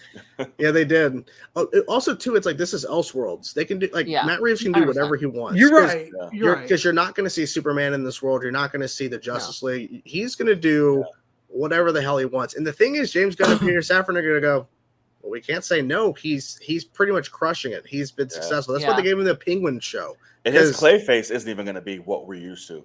No, like whatever route they go with, and if we ever get to Mr. Freeze, same thing. It'll it's probably be be but original. the thing is, like Clayface. you say he crushed it. The Batman made only like 600 and some odd million. 700 plus. Okay, 700 plus. Yeah. But it also had like a small budget too. That's damn good, right? Yeah, but I mean, the last Spider-Man movie made over $1 billion. Well, that's three. Yeah, right. Three like legacy super. Yeah, like that's different. But I mean, I'm just saying people were blaming it on the pandemic, and the pandemic didn't like stop people from going to see Spider-Man. That's what I'm trying to say. I think each one is going to make more and more because like this was also in a stage where people didn't know what was happening with the movie. If the Batman, it's okay. I'm wondering too if like just because also unlike Spider-Man as an example, a lot of people didn't go into it expecting anything from Robert Pattinson. Yeah, I think that's Batman true. Begins made only like less than 400 million. Well, that came out in 2005. But the sequel made $1 billion. Yeah, well, Heath Ledger. But so the Batman is budgeted. Hey, at the time, people thought that was a mistake. Yeah, yes, that's true. Can't say he. So the Batman is the budget is between 185 to 200 million, and that does not one of include those marketing. idiots. So box office 700. The box office 771 million, which is not. It could be better, but the movie also did record numbers in terms of its digital sales and Blu-ray and 4K. Like it was really successful, and then it was really successful for HBO Max when it came out. But since it only made 700 and some odd million and had a box office or a budget of what? 185 to 200 million. So if it made a profit, it barely made a profit because of the advertising budget is like 2 or 3 times. You know, the advertisement probably was like 100 million, maybe. I bet it was Caesars. Probably. I bet it was there wasn't a whole lot like that, so they didn't put like crazy amounts of it. Yeah, and also too, like, okay, here's also another point that I go to. So he's hated by a lot of people. David Zaslav, who runs Warner Bros. Discovery, he So he openly said the reason why Batgirl was canceled because they want to protect DC, which is hilarious because you can't protect DC. Right. It's already in the shit can. But he also was praising how well this movie was doing. David Zaslav does not sugarcoat shit. If he thinks something is bad, he will say it. He was praising the movie. So look, could it make more? He also praised The Flash. He did. That's just true. But he had faith because he thought that movie was going to make $1 billion, which is a joke. But I think the Batman 2 is probably going to break $1 billion. It probably will. Probably will. And Black Adam was like literally the most successful. Black Adam should have made more than $400 million. It should have. Well, I mean, I think the Superman cameo on way too hard. The Superman cameo alone should have done it. Yeah. That movie's hated way too harshly. I think Dwayne Johnson was. It was fun. He was. If they like should have, I was like, I feel like both Shazam movies eclipsed that one. If they would have just done Superman versus Black Adam in that first movie, it would have made more money. Oh yeah. But the problem is the studio was like, no. That's because WB doesn't know what the fuck they're doing. That's true. Well, the old regime. I mean, I love James Gunn when they made the announcement of Gods and Monsters. He was like in the interviews. Yeah, there's been a lot of fuck ups in this company. Which I appreciated because you know, at least he was admitting it. I just wish he didn't, say like the Flash is going to reboot and everything. It didn't. And also it didn't reboot. and also the Flash did not reboot. No, he's stuck now. And also Blue Beetle. The movie doesn't matter, but the character is going to move on. And I'm fine with that because Jaime was great. Yeah, I like Jaime. He was great. No. I think he like fell on his own sword when he said, "Yeah, pretty much." The movie doesn't matter, but the characters. Yeah. I like Blue Beetle. Blue Beetle's great. It was all right. Yeah, it was. Awesome. John. No, it was fun. John. Blue Beetle was fun. Blue Beetle was fun. It's good stuff. Yeah, but that was fun. But I'll also say the reason for the Batman is like not I'm gonna say downfall, but reason it makes so much is because simply what Shaun kind of alluded to, and a lot of people they went in expecting something completely different. Yeah. And when they came and got it was like, whoa, what is this? Like, also, the 3-hour runtime also turned people. Oh yeah, like this is very dark. Like, can my kid watch this? This is very long. My god, like how? So I think a lot of that played into a factor, in which I love and hate because my logo. I mean, you open the movie with a snuff film. Oh, absolutely. Oh yeah, you do. And it's like for me, and my number one thing I always say, fuck the kids, man. Not everything's for them. I'm sorry. And it's just like, we have our thing, they have theirs. And it's like we can't keep trying to atone everything to kids and children. That's not the lore of things. That's how it should always be. But DC needs to take the more adult approach. I agree. I mean, if you the kid thing, that's Marvel. I think appropriately. I think it depends on the hero. Like a Swamp mix. Thing is coming. And the adult version. I wouldn't be Swamp Thing as R. I wouldn't be surprised. Oh yeah. It should be. I thought they already said it's going to be a horror. Yeah, that's the only answer and logical reason for James Mangold, who did Logan. I mean, that pretty much tells you like he's going to go R. Would you say and that then the authorities too? I think. Dark, like they pretty much had Superman killing. I mean, and kind of resemble like a god figure. So I mean, I think James Gunn is going to go very traditional Superman. I kind of want him to go. That's like something that doesn't need to be Reeves adult version. Like, you've got your characters. Batman can be dark. Superman cannot be. Should be dark. Yeah. Superman, you can make that for kids. Do your thing. Supergirl is going to be dark. Oh yeah, because Woman of Tomorrow, that story. Oh yeah. And that's gonna be the contrast when she comes to Earth. having a light Superman and a dark Supergirl, and how's that going to work? That's usually how it goes. Yeah. But they're definitely because Kara is all like in the animated film, she's always a little more high strung and she's especially also, if Darkseid gets a hold of her, then that's she's also more. She leans harder into the Kryptonian side than Clark does. Because she doesn't know anything else. She wasn't raised in anything else. Kind of reminds me of how I had to defend the whole Supergirl versus Superman fight on Supergirl. I'm like, it's her show. Yeah. Also, she was on Krypton for a number of years before she left when he was a baby. Also, Supergirl is technically a little more powerful than Superman in the comics. And on Superman and Lois, if Supergirl does appear, Superman's going to lay her on the ground. It's his show. You know this. You know you can't have a woman overpower a man in media. How dare you? It's I'm like, Jesus the woke Christ. propaganda. Well, it's one thing when you have Superman going, "Oh woo, I'm so suck at my job," in the same scene. Kind of how Supergirl was introduced in Smallville. Like she full on roundhouse kicked Clark, and he went grab, boom. Kara was a beast originally in Smallville. I mean, yeah. But he had no flight, and he kicked her ass. She could fly. She had all of her powers for the most part. But the Clark had literally all he can do was run. So he went overpowered her just by that. Do you think we're gonna have Pa Kent alive? Pa can't live. Yes. Yeah, I hope so. Can't live. That's one of the point. That's one of the favorite things about Smallville. I think that the relationship between Clark and Jonathan Kent in Smallville, that I want to see that again. Yeah. John Schneider a lot was of that is like you have all these years of him not being Superman, but you still get all that time with one of the things I like. Yeah, I also like about Lois and Clark is because they kept Pa Kent alive. Yep, that's true. I'm also wondering, the vast majority of the comics, he was around for 90% of Superman's career as Superman. And I think they only look at Spider-Man and go Ben Parker died, so let's kill off.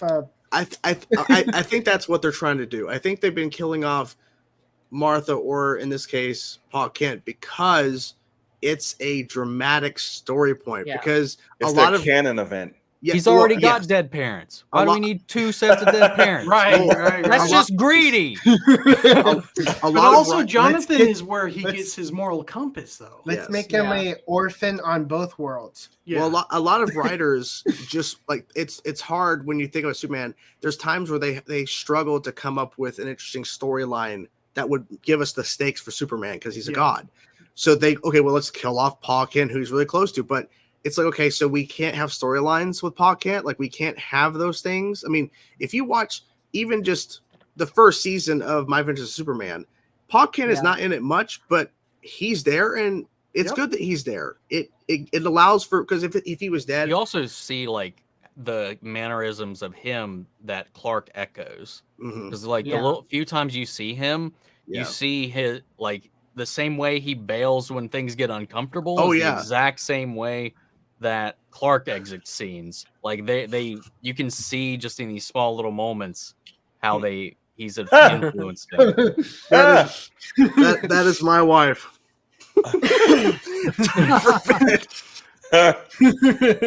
Thank you, honey. It's bedtime. I love you. Okay. But Pa Kent has to stay alive so he can tell Superman to let people die and just not do anything about it. Right. Stay hidden. That was the worst Jonathan Kent ever.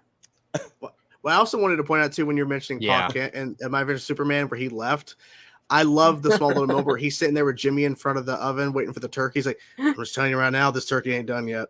I don't know. He's so good. I'm scared. Whoa. I'm scared. Hell yeah. Did you say hell yeah? Hell yeah. Hell yeah. Canada, you have more training to do. Canada, I'm not going to get grounded. I might be grounded. I don't know. Because I didn't do the dishes today, so I got in trouble for that. So shame. Well, Ruh-roh. By the way, Canada, I sent you I don't want to spoil it, but I sent you a link, Canada. I thought you were going to join in, but apparently not. It's because I'm here. Oh yeah, he's a. I love you too, honey. Jesus Christ. Yeah, it's. I don't know. We'll see. I mean, look, if Jonathan Kent's dead, I'm really upset. And to my legacy. Me too. I want him alive. Just keep I say alive. like I just don't want any 2. origin stories. Just don't give me any. It's not going to be an origin story. Second movie. Get rid of him. That. I've seen the origin story so many times. Hold on. What cereal you're eating? What cereal? Cocoa Puffs? Better be Captain Crunch, Fruit and Berry. If it ain't something good.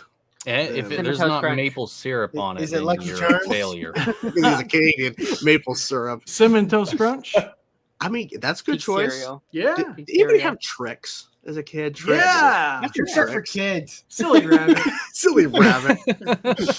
Or Rice Silly Krispies rabbit. or Ooh, Rice Frosted Krispies. Flakes with tons of sugar on both of them. Yeah, my And wife loves Cinnamon Toast Crunch. Yeah. A You can scoop sinful the amount bottom. of sugar. Yes. Mhm. Yes. Well, Scoop Cinnamon the Toast bottom. Crunch is really good because also it turns your milk into cinnamon milk, and it's really good. Oh, it's so good. I used to have a friend growing up that would fix Cinnamon Toast Crunch with half and half instead of milk.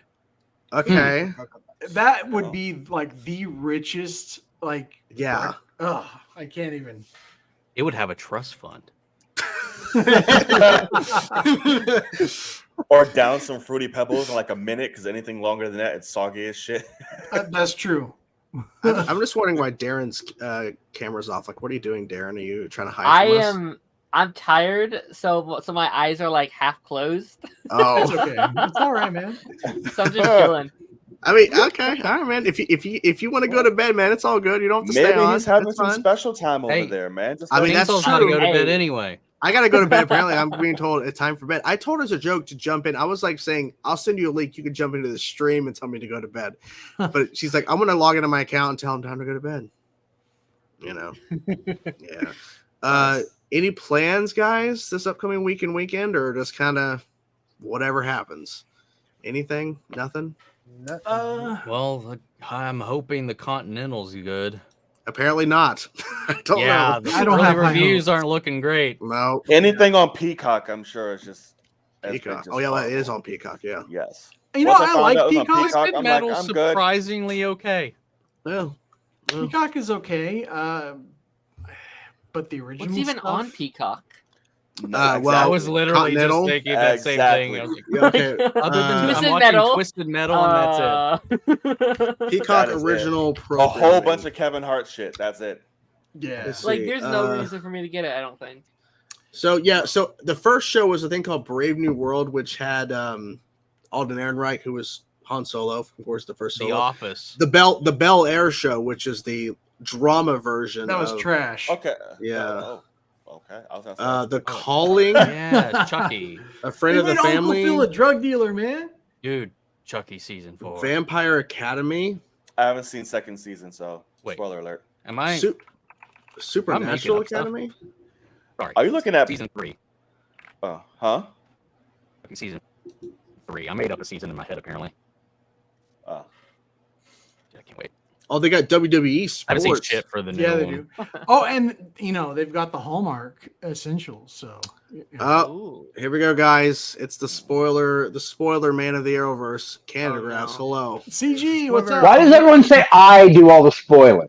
You're the only When one. name It's the only one time, contact we have. a one time that I've ever told anybody in advance anything about the shows. See, you can't. Ryan Wilder? Is that what? Wilder? Who's Ryan Wilder? I did not spoil Ryan Wilder. How's everyone doing? Oh, I can tell you one thing you spoiled. Really? The Lucifer cameo in Crisis because you were mad. What? Me? No, I didn't do that. Even though that blew the fuck up. I mean, they had to get Tom Ellis on Entertainment Tonight and lie straight to everybody's face about it. As you do. Yeah, I mean, it's funny because I had so many people like coming to me and going, "See, he wouldn't lie." I'm like, he's a paid actor. His job is literally to lie to you. Andrew Garfield, anybody?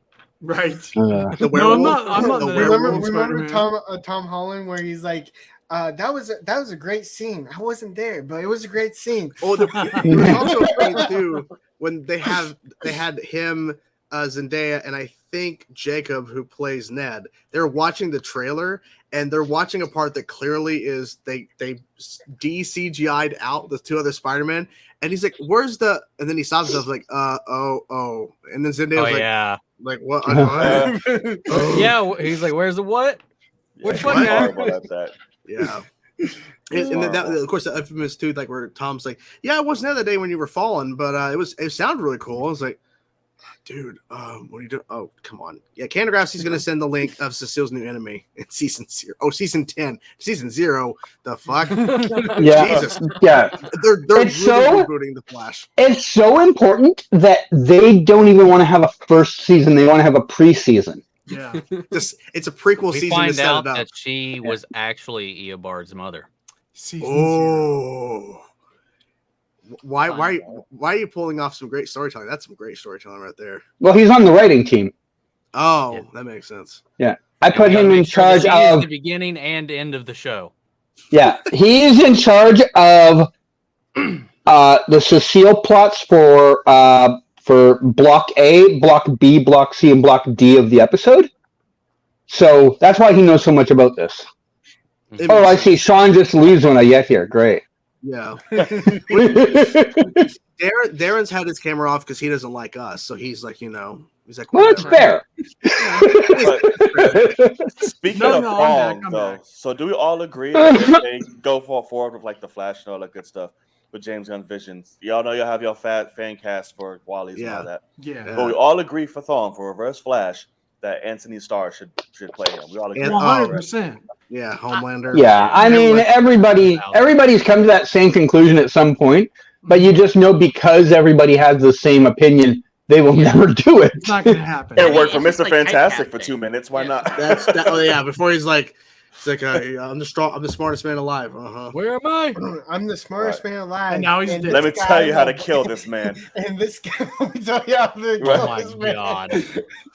I could do this all day, but first let me cut you in half. She hated that. She hated that shit. Haley, she was like, why would I do that? Like, it makes no sense. She's like, I could do it all day and get cut in half immediately. Why would you do that?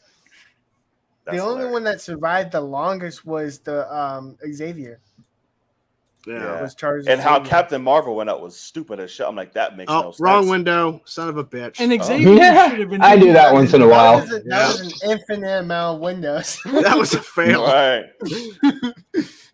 I clicked the right one too. What the fuck happened? But I hated that Captain Marvel thing, and I'm like, that's not. She's there. We how go. You took her on that. Yeah. I mean, he looks great. I have to say. I mean, and he there's could also do this crazy that well. popped up too. Where was it at? Oh, Michael Fassbender. No. I mean, wait, who the fuck is that dude? Anthony Starr captures crazy much better. I mean, in his eyes alone. Yeah. I mean, Eobard Thawne has to be like off the charts crazy. So yeah. That casting you just clicked on, I was like, well, he would be saying, all right. Hey, hey guys, we have to lambast this individual because for some reason he's now showing up over 2 hours late. Jake, what the hell are you doing? Did you sleep? Are you waking up at your desk right now? Oh, Jake. I guess be honest. I guess me and 3W now are under the same banner. Are you guys other Andys? Is that what's happening? No. Oh, I could be Reverse Flash. Hell yeah, I'll be Reverse Flash. Reverse reacts. You need like one more person here now to have like the Brady Bunch scream. Well, I would, but I don't know who the fuck's going to show up. Who wants to show? You know what's really sad? Like everybody has their opinion of the Flash movie, but Andy Muschietti was going to reveal that the Reverse Flash was going to be in the sequel, which I think he should have had him in the first because there's never any guarantee that you're going to get a sequel in this world. Because now, like, there were a lot of YouTubers being like, "Well, Barry Allen was guilty of killing his own mother in this movie." What's kind of my only problem with the Flash? Actually, there's two, which is how tomatoes is the root cause of whether a mother survives. Yeah, and then the second one is literally the baby's fault. Yes. That's my only two problems. Well, the tomatoes would have. Somebody would have been home to fight. I'm glad someone brought this up. Over the past few days, even though the movie's been out for like almost, I think, like 3 months now, that whole Speed Force cameos scene at the end, it's been proven time and time and again that person as Jay Garrick was not Teddy Sears. Nope. Which, Right. It's been proven time and time again that it's not. To this day, I'm still seeing people who are convinced that it is. I'm just running out of ways to tell people that it's not. I mean, he's even said, "No, it's not me." He even named who the person was. Yeah, it was an editor of the movie. This stuff takes like less than 60 seconds to Google, and people are still just like, Googling is too hard. What are you talking about? You can't Google. So here's based on what I've experienced over the years, how things usually happen. One person says something, another person picks it up. Eventually, maybe it gets disproven, but that's still in the well. And someone 4 months later just happens to see a video it was in and is like, "Oh my God, so that's the answer." And it starts all back up again. Pretty much. Yeah. Whenever there's like some sort of news that's connected, because say the Flash is now on Max. So now all this information comes out again about stuff that's already been disproven. It's basically just like news. Yeah, it's the same situation as the myth constantly keeps being brought up about the whole supposed person hanging in the middle of the Wizard of Oz movie, which is not true. That never happened. But that rumor, that myth keeps happening and keeps being brought up because, I saw it in a cut. No, that's a fake No, you didn't see version. It's a bird. It is a bird. It is a bird. This would be the first time that I actually heard that rumor. So Right. Yeah. But I thought it was real. In terms of the tomato thing, like, well, that was to prevent, because obviously we'd all be there and we'd be able to see. We don't know who killed the mom, supposedly. And Like why his dad being there or not being there. Yeah, his dad was there at the perfect time. Well, it was all set up because Thawne wanted to do that. The thing is, there is no lightning. There is no sound. Yeah, that's the third of anything. Yeah. Like, that's why, like, we don't know which direction it's going to go. The and thing, so, like, from the like story even if you evidence take like the Thawne out of it all, like, Barry in the movie seems completely disinterested in who did it. Exactly. Just that his dad is innocent. Yeah, with like he's there and he doesn't even want to like look around the neighborhood. That's the thing, though. Like all those times where he like time traveled and like poked his head back into the past, he doesn't go back and look into the past to see who actually killed his mom. Well, and the thing is, he ends up on the Earth with Keaton's Batman. Like Keaton's Batman should have been like, well, let's figure out who killed your mom. Because I'm pretty sure, Keaton's like, well, I did the same thing for myself. Because if that's a sticking plot point, this is why all this is happening, because you mess with time and you screwed up the timeline. But the thing is too, it's like people are saying, okay, well, Thawne did the same thing Barry did. He uses the time. What did they call it exactly? That like the Chronosphere? Yeah, the chrono ball, whatever. So yeah, they're saying, well, the reason why there was no sound and the reason why there was no anything to indicate reverse flash is because we see Barry stick his head out in the chrono ball into a timeline where it's frozen and he's like just sticking. Like, well, that's what he did. He just like basically stuck out and then stabbed. That's weird. He just came and was like, whoop. Well, here's the thing. And my argument is that Thawne has been planning this for a long time. He would not just stick his head out and go, all right, perfect timing, stab. He would be in the moment and relishing it because he's like, I'm about to destroy. It was me. It was me, Barry. Yeah. Wasn't Barry's Reverse Flash's main goal is to kill young Barry before he becomes that Flash? Was in the show, the TV show, which was a great reveal, by the way. It's not in there. Yeah.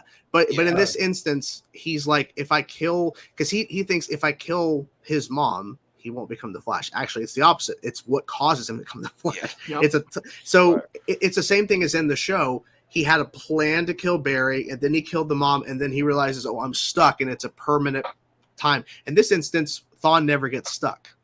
And if he would have killed Barry, he could have never become Reverse Flash anyway. That's true. Yeah, so and that's what I'm saying. Like, because we don't know. So Barry doesn't even know about Thawne. We know about Thawne. The audience doesn't. Barry doesn't even know. So it's like the thing of the tomatoes is like whoever it is, a random mugger dude, whatever you may say. Everyone's home for it, so that protects them, and everybody's okay because nobody leaves to go get the tomatoes. So that's the only thing they can try to do to tie everything together because we don't know about Thawne, not even Barry. This would actually be kind of funny though. What if Reverse Flash tells his younger self that doesn't have powers to go and kill this woman so there wouldn't be sound? Oh yeah. The problem. Whoa! No, because his younger self is still like way off into the future. Well, also too, it's like how fast it happens. We hear the screaming of his mom, mm-hmm. and then he runs down so fast, and then his dad's there holding the knife that's in her chest. Yeah. So if it's a mugger, right? Where the fuck did he go? Exactly. And because if you notice, they also had hardwood. Almost like it was. What if Reverse Flash grabbed him? They also had like you would hear it. They also had hardwood floors. You would hear somebody stepping on those, running out in a panic. Yeah. If the dad's pulling in right as you kill the mom, and the kid's running running down the the universe where it was Henry.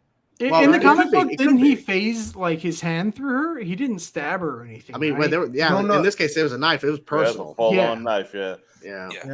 Okay, so in the Flashpoint Paradox movie, there is no indication that Thawne killed Barry's mom, but no one has an issue because we ultimately figured this out later on in the Flashpoint movie. Yeah, he was there. The problem is in this movie, it's a plot point, but ultimately, we're doing multiverse stuff, so whatever. Like it doesn't. Barry doesn't care.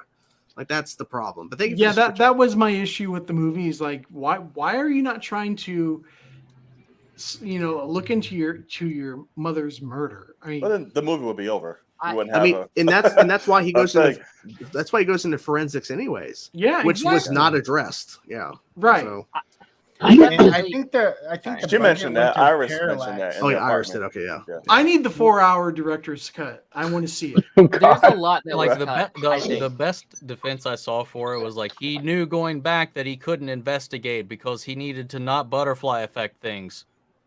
When what he does anyway is way worse than all of it. And he's constantly investigating because they're constantly going back to try to save Supergirl and Batman, and so they're constantly messing with that. Yeah, he's like nobody dies. By that point, he's in another. Also, during that whole point in the third act too, that whole rule where he has to consume a lot of calories no longer applies. They don't matter.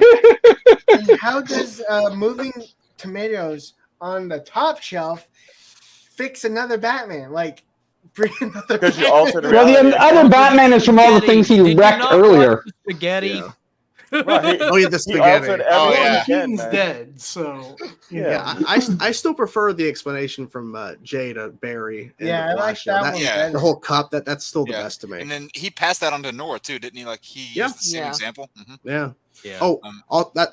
I keep thinking about that plot point. They never addressed or ever said that. Jay's training a new young speedster. That never gets addressed. Yeah, nope. I love the scene. Maybe in season 10. Well, I love the scene where Jay my only defense on that is Crisis happened and destroyed her. Yeah, we don't even know if it was her. What did they say it was her? It was her. It was a female. I think that was. Weren't they talking about that when Earth Prime was already created? No, that was after. No? That was season 4. Before. So it was before. Sorry. Yeah. I think it was supposed to be Nora. Yeah, like I think it was supposed to be Nora, but then they changed things. Yeah. Well, I thought weren't he? Did he not go? Or so he was on Earth 3. Wasn't that the same Earth that Jesse eventually went to? That's what I'm thinking. Yes. It's hard to keep up. What the fuck did they do? Yes. He went to help out Jay. Earth 3. You know how many times I asked that question in the later seasons? Yeah, because Earth 3, I'm pretty sure that's where Jesse Quick was. Yeah. No, Earth 2. She started at Earth 2. She started out at Earth 2. Oh, no, it was Earth 2. Yeah, and then, that's right. No, okay, Jay took Barry's place. On the Arrowverse Wikipedia, it says, moving to Earth 1, return to Earth 1, move to Earth 3, return to Earth 2, reconciling with her father, and then this anti-monitor crisis, which killed her. Killed her off screen. So she did. So she was on Earth 3 at one point, then went back to Earth 2, and I think during this time is when the whole thing of where Wally and her were together, and then everything kind of fell apart because obviously the actors were kind of going back and forth on their schedule, so they couldn't actually continue the storyline. And I'm pretty sure Violet Bean had other things, and they wanted to move on with her, and she was ready to move on. Yeah, she was done. It really sucks because she was actually, because I remember, like, I think Canada pointed out too, like she was, and there's photos, like she was in Vancouver when they were shooting Flash Season 9. People were like, oh, is she Flash Season 9? Like, no, she's shooting something else. Yeah, I had, oh my God. I remember the week that her, Candace, and Javicia went to dinner together. And I had to fight off so many people because they're like, oh my God, they're on set together. I'm like, do you think they dress up for set? Like, like have you ever seen these three look like that in a show? and I had come on, maybe Jessica got invited to one of their Sunday brunches. If she did pop up like randomly in season 9, I would be like, okay, where was she in Stargirl? Because that's technically her Earth. Yeah. Well, yeah, the new. Well, Crisis changed everything. Pre-Crisis, yeah. Pre-Crisis. Yeah, because all of those pre-Crisis Earth 2 characters, you don't know what happened to any of them. They're probably still dead. Was established on with Jay on the same Earth, they should like address how he got here and how, like there's a whole Stargirl's Earth 2 isn't connected to any of the previous ones. Yeah. So in the new multiverse, was Jay still on Earth 3, or did that put him on? No, he went to Earth 2. Prime. Yeah. Prime. Who's Prime? Wasn't he on Earth 2? Nope. Jay was on Prime after the Crisis. Yep. He's on Prime. Well, because he appeared in Stargirl, which was on Earth 2. I think he just kind of went back. Yeah, it's confused. That was just another Jay. I think he was born on Earth 2, but then moved to Earth Prime. I thought that was another J, though. John Wesley. They said it was another J. How many damn J's? John Wesley Ship. John Wesley Ship was asked, and he confirmed in interviews it's the same J. Yeah. Is it? Okay. Yeah. That's what he Can said. you imagine? Can you imagine as an outsider coming in right before this conversation started and trying to follow any of this? Sorry, John. I'm sorry, John. That's me. Yeah. John. The thing is, when you get us Arrowverse people together, like we start going on tangents. Like, oh, you know that 100%. thing that doesn't make any sense. Yeah. Like, yeah. Well, Can you imagine the pilot where the helmet lays how on many the ground fucking and J's he's are not there? there? I think that's when Crisis happened. Hey, well, there's more wells. I think that's when he got sucked into the Earth Prime. Is when his helmet was on when the pilot of Stargirl, like when they were fighting the villains, his helmet was there. Oh yeah, the but you helmet. never actually see Yeah. him. I think that's when he got sucked into Earth Prime. Okay. Wait, so if he knows that the multiverse is back, why wouldn't he tell Team Flash about that? He's in But the board. wait. The first Semantics. But the first season of Stargirl was not. I just want to connected put the that out Arrowverse. there. I don't think the actors have a fucking clue what's going on. That's true. That's true. Jake, your whole point about why That didn't they sounds say about right. because that's you're thinking too smart for these shows. Yeah. You can't because Clearly. you also have to wait till the ending of the Flash. Go, oh, by the way, there's a multiverse, and here's the Spectre, and all that. It's like, I think it's okay. Here's the thing: Barry and Sarah are looking up in the sky as Oliver's dying again in Crisis, Again. and he's seeing the formation of the universe again. They're seeing this. How did they not figure out that he's fucking making the multiverse? Because at that time, there was probably just the one planet. It hadn't True. built. Because remember, he said something like, he's like, you got to wait or takes time or something like that. So the other ones probably hadn't formed yet. Yeah, So they're just seeing one. Because My he said, like, problem this is new the- world needs both of you. How does Sharp actually know about God. God, Sure. here we Well, are. I can tell you. Somebody I had can to tell, redstone her. I can tell you who knew immediately about the multiverse. Cecile. She probably felt all of the it. monkey too? She got the newsletter. The monkey Gleek. The monkey.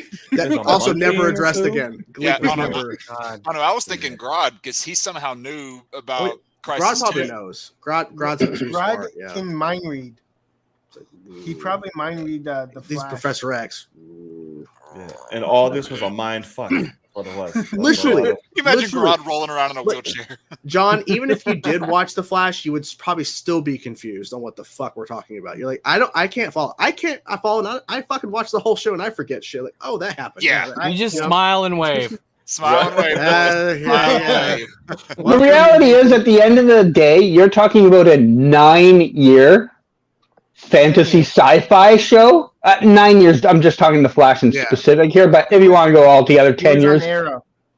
It is probably legitimately impossible to keep all your threads together for a show like that. Oh yeah, it's probably impossible, and not even including everything else. Earth Prime thing, and then Crisis, and then in the middle of season 8 and 9, they already rewrite that future out of existence. Mm-hmm. Yeah, and then when Crisis, Crisis resets all the storylines for the shows up to that point because now everything's shifted. So and then Grant and Candace. Sounds exhausting. Yeah. Here's another thing. You remember, that season of flash forwards that you got before Crisis, where you saw all those future characters in season 7. You see in the next season, in the next year of seasons, whenever Barry tries to time travel, he can't go past 2019. He can't go past the Crisis. So how do all those flash forwards even happen? Don't know. Smile and wave. He can't because he's supposed to disappear there. Yeah, and that's true. And then of course, 90s Flash is like, no, son, it's my time. Yeah, it's like, okay. Which, I mean, that was a good moment. I'll give them that. Yeah.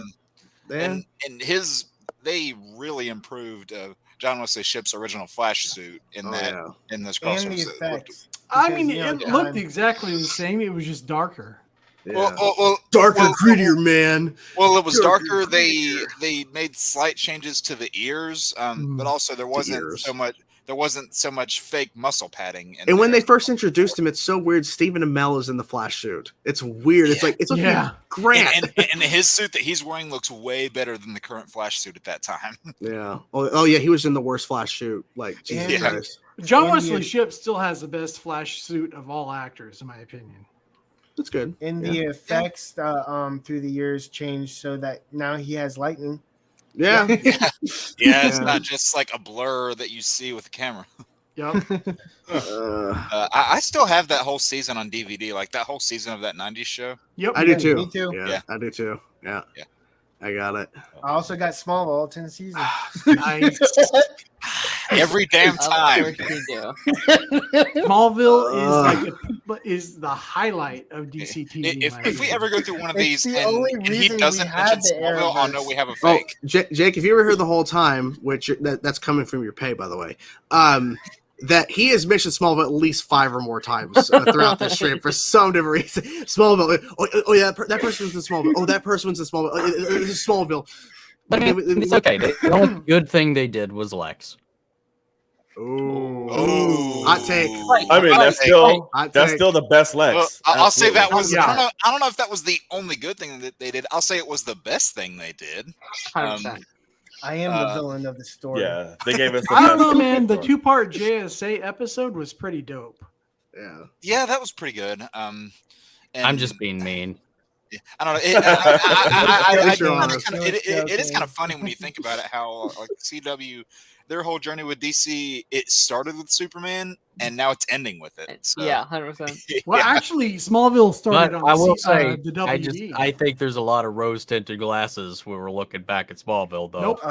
I just. I don't know, brother. Technically, it's got all the same problems. CW. Oh yeah. No. See, because Smallville, the writing on Smallville was leaps and bounds better than most of the Arrowverse because it was on the WB and not the CW originally.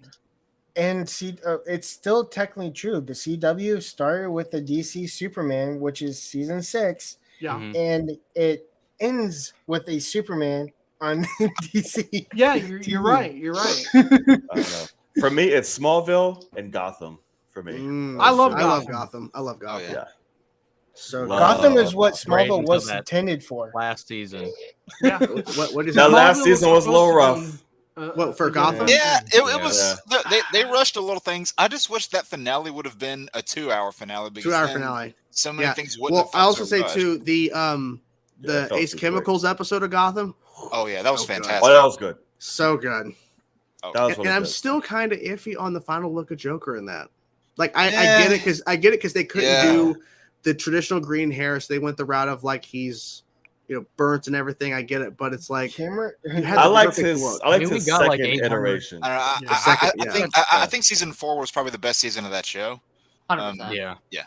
I just hated that damn Batman suit at the end, still putting little ass David in there with that weird ass. This is such a deja vu argument because we literally had this conversation on the Vodka stream Friday where we talk about the Gotham at the end bat suit. I'm like, yeah, it's year one, I get it, but it wasn't. Also, it's from the point of view of he looks Jim stupid Gordon. though. Yeah, I don't know what it was. David Masal, he's just like, hey, I they should have put just a random grown ass man in the suit. Not David. Well, I was just gonna say they aged up Poison Ivy, the actress, so they could have aged him up for that. And then they completely recasted when they aged up Selena Kyle. So yep, that's true. Yeah, the Poison Ivy thing is a little bit of a special case because she evolved like a Pokemon throughout the. They didn't need 3 actresses with her. They could have just done 2. Yeah, they literally could have done the little girl, and then she was like 13 and like a 20-some-year-old's body. I was like, that was. I was like, this wasn't there a guy that hit on her too when she was a 13-year-old? I, whenever I first saw that, I'm like, this is a little weird. It's uncomfortable. I mean, let's be honest.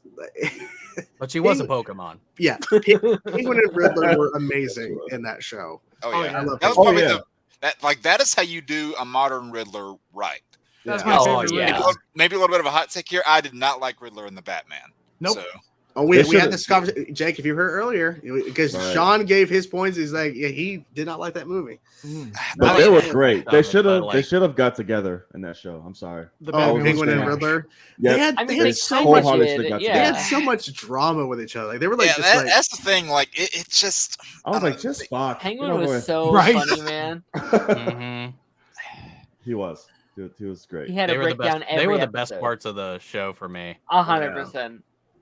Yeah, and I don't know. I liked. I think one of the things that drew me to Gotham initially is when I saw that they kept expanding on, the different mythos that I really liked. They kept expanding on like Order of Saint Dumas, Court of Owls, League of Assassins. They kept going to all those stories. And for the most part, they did them really good. But then in season 5, they essentially just tried to make it. I'm going to use a video game term here. They tried to make it a boss rush by including as many villains as possible. Well, because they cut their episodes, so they couldn't do a full season. They had plans to do a longer final, but they were like, "You get 10, but we'll give you 11." But well, that does make sense because I think they had like 12 in the final season, which puts them at exactly 100 episodes in total. Yeah, so they pretty much got, but they had plans for a full 20-ish episode run, but you can tell that switch up was crazy. Poison Ivy and Gotham, the 2 actresses, only 2 years apart. So how does 2 years make a difference? I don't know. I still think probably the best episode in that show still is the One Bad Day episode in season 4. I don't know if anybody remembers that one.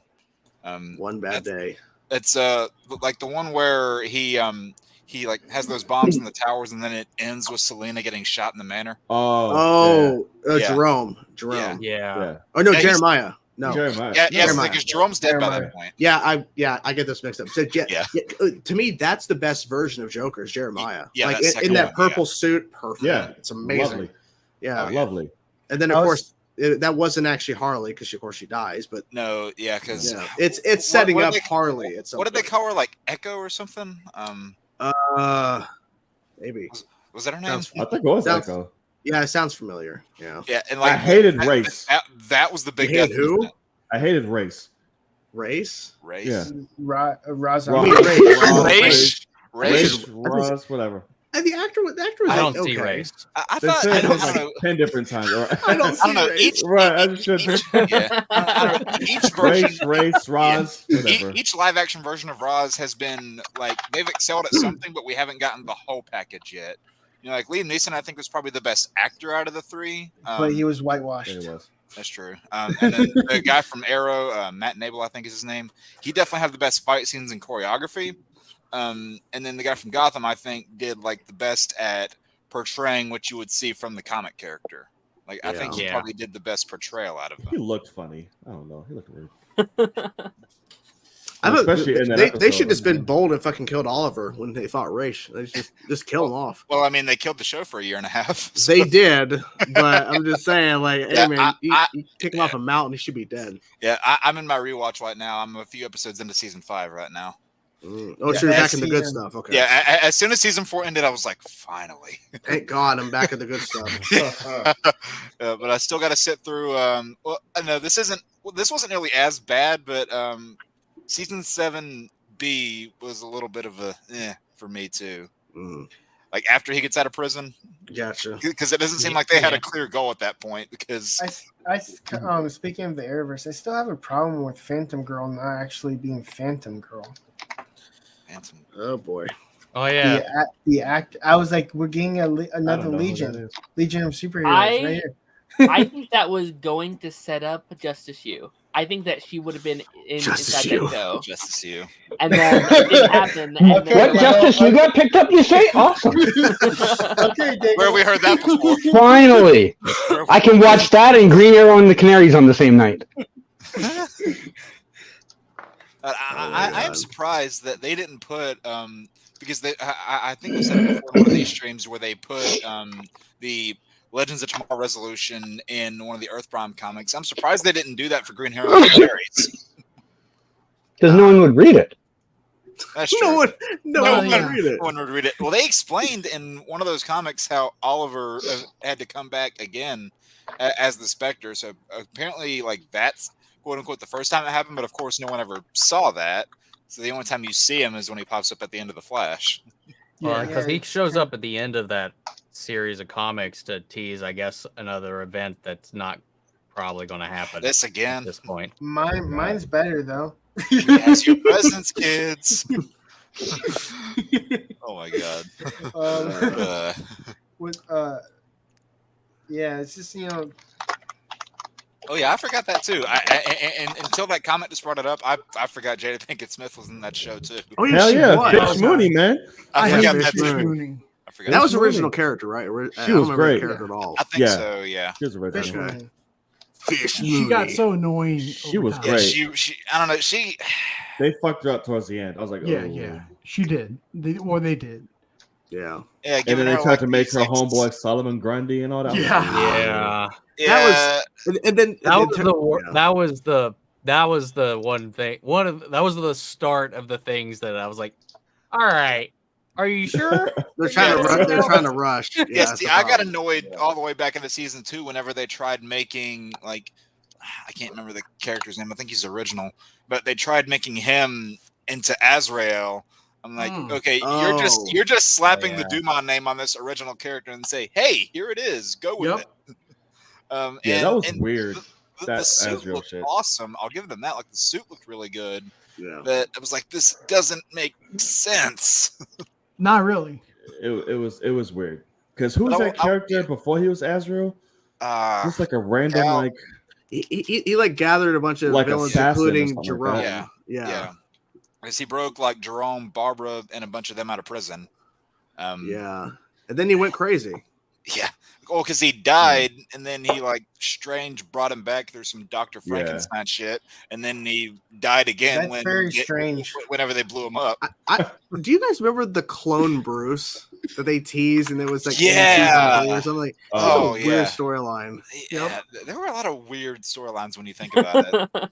Well, maybe also, that's where they got the idea from. They teased with that. They teased with that bus scene at the end of season 2, the clone Bruce, and then a bunch of crazy experimental people, and you don't really see much. Like once you get to season 2, you're like, oh, okay. Like, but still, one of the best Batman moments like ever came from that show was with him and Alfred sitting down at the table. I will not kill. I will not. I was like, and the music. Say it again. The music was so good. Yes, we kept saying, say it again. Say it again. Okay. I reacted to that show live. It was already. I reacted at that episode live because I think I was like choosing between another show and that show live. Like, I'm gonna watch Gotham live tonight.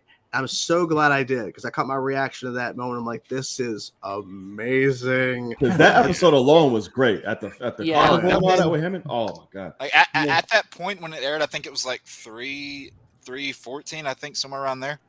That became one of my favorite episodes at that point. I was like, they're really ramping up, and I will give them credit too. There were a lot of characters that they knew, like you might think of them as really as really jokey inclusions, but they knew how to bring those characters into the modern day. Like I didn't expect them to do Mad Hatter as well as they did, but I was surprised. I know. I was about to mention Mad Hatter. I was like, I hope we get a big screen Mad Hatter. And then like Hugo Strange was also really good in that too. I thought Hugo was really good. BD Wong, right? BD Wong, Yeah, he was great. Even though you can see his like bald cap set, little but, that's true. It was still good though. I mean, he played it. He played it very well. The only one I thought was really just bad, like didn't really have any redeeming qualities, was Firefly. Gotham Knights. That too, but I didn't even bother. I did not like Firefly at all. Firefly was cool. I mean, she was all right. Hopefully the audio will play here. Let me know if the audio is going to play. Are you on guys. Chrome? Yes, it should. Okay, it should. Yeah. Can you hear it? Start training is defend yourself. Well past that, aren't we? But what's all this training for? I loved his Alfred. Oh yeah. What are you gonna do with it? I don't know. Nor do I. But if you keep going, you're gonna need rules. Rules that you cannot and you will not break. Never mind what reason. Never mind what circumstance. I will not kill. I will not kill. Chills. Say it again. Mm-hmm. I will not kill. Then let's get to work. Goddamn right. I love that. That show had a great theme too. Because when he says "I will not kill" and that music hits, that music hitting is like phenomenal. Oh yeah, it's so good. And then we have Batman v Superman and flat out kills. Yeah. As we all do, Listen, but he shoots non-lethal rounds.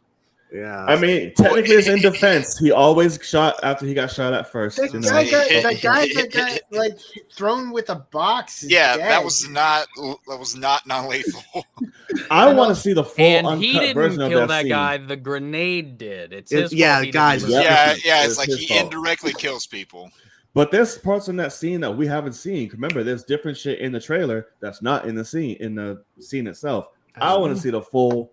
Give me the full scene, please. You want to do it? So you want the 20-hour cut is what you want. I want the 20-hour. I want the 20-hour cut. No, I want the 20-hour warehouse scene. BVS ultimate cut. Yeah, I want the ultimate. I want the Zack Snyder Batman v Superman Dawn of Justice cut. It's great. That'll be the. It's great. That'll be 5 hours. 5 hours of that. Hey, has anybody seen the gray version of the Snyder cut? Yes. Yeah, no. And it was funny because like that's how Snyder shoots his movies. Like he shoots it in black and white, and then he puts color on top of it. So it's an interesting technique. I'll give him that. Yeah, and of course Warner Brothers. Oh, I'm joking. I'm really looking forward to his Rebel Moon. Nice save. Right. even though I don't think he's a good writer. I think he's a great visualist, but his writing, not so much. I like how Daren was gone, then he came back. He's like, I'll turn my camera back on, I guess. It's fine. Yeah. I thought he was going to come back on with a hat. Oh, okay. I'm going to hop out of here. Yeah, I think we're going to go for like a few more minutes. Yeah. All right. All right, man. Thank you guys. See you, Daren. Thanks for being here, man. Peace out. Yeah, I so expected Daren to come back with a hat. We finally got rid of him, eh?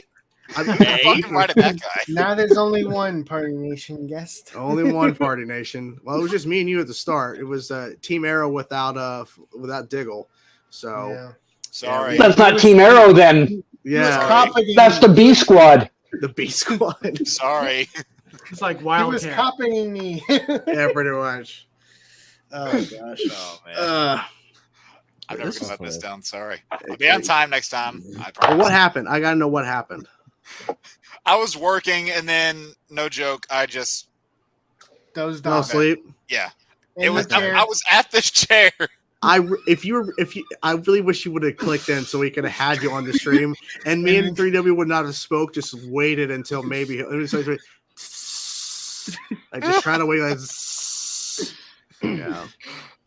Yeah. This Sorry again. But, no, it's all good. This is fun. This was fun, guys. It's always fun to hang out with you guys and chat. What's funny is he came in exactly an hour late. Yeah. No, he came in 2 hours though. He came in over 2 hours. Okay. Late. Wait. So were there any other guests here that I didn't see?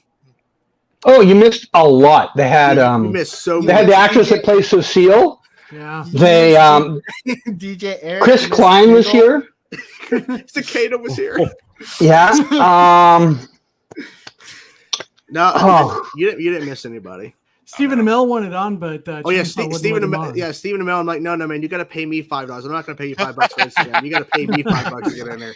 Yeah, Stephen Amell tried to get on by buying a cameo from Chainsaw, but Chainsaw. I told him he has to buy 2, and he's like, I'm not going to buy 1. Yeah, he just pops on and goes, "I'm sorry for being such a scab," and then leaves. Here's the thing: if Stephen Amell really wanted to come on here, especially when me and Canada were talking about him, I would have allowed him in. Like, yeah, come in here and talk about it. Here's the thing: I've spoken to him more than a few times. He can be a well thought out speaker. Yeah. Like I have had conversations with him where he thinks about what he's saying before he says it. The Stephen Amell that got himself in all these weird situations the last couple of years isn't the guy I've met multiple times. I don't know if he's drinking at the time or if he's drinking when I met him, but his unthought out personality is far different than the one I used to interact with. Yeah, I would say even this most recent time that I interacted with him at Galaxy, it was way different than when I had interacted with him in the past, because I actually have met him a couple times. Yeah, me too. And this past time in Raleigh was like something didn't seem right, and then of course right after that meeting he goes into the panel, and then so that was before the panel. Yeah, he was preparing to go. I know I'm going to be asked, because I'm surprised he wasn't asked this question sooner at panels about thoughts on the strikes. Mm-hmm. So, did you hear about Tyler Posey, he literally confirmed that he was actually high while filming Teen Wolf? I'm not surprised. And he was sober in the movie. So which one was better acting, by the way? Lance says the TV show he's better high. Oh, okay. Yeah, Jake, I guess that's what they call. Jake, you did miss Lance. You did miss Lance. Oh, okay. Yeah, you did. I so you're saying Lance is nobody? Well, Lance. when Daren was here, and he is the better host of Party Nation, so I kind of forget about Lance at times. It happens. Lance. Well, it was funny because I think this Lance Reddick is going to be in the Percy Jackson, and I think John was like saying something like, "Yeah, this be Lance's last outing," and Lance is like, "My last outing, what?" Oh my god! Wow! Oh, that was perfect. That was good. And John wasn't even thinking, because he says he sees GeekDrum, he doesn't realize that's Lance. He's like, "Yeah, it's Lance's last outing," before it's like, oh my god, it was so good. It's so funny. Oh jeez. Oh my god. I'm glad I at least got to come and hang for a little bit. Yeah, of course. I think we're gonna wrap it, guys. It's been fun. 3W. Where can people find you? Official 3WP. You can find me now on Blue Sky. There you go. I'm also on X. I'm also on YouTube, which is 3Dub Edits. Yeah. So yeah. Okay, John, where can people find you, man? You can find me on Twitter, or if you used to call it X. X, yeah. At Jon Knight _. Yeah, you can come on and see me be a fool, and yeah, that's about it. I think we all would want that. Yes. Canadagraphs, where can people find you? In my room, right here in Canada. Is that Is that the igloo? But practically anywhere that if you just Google Canadagraphs, you'll probably find everywhere that I am. Okay. Or if you go on my Twitter, same name obviously. I have one of those like link tree things in with all my links, so you can find them all there. Okay.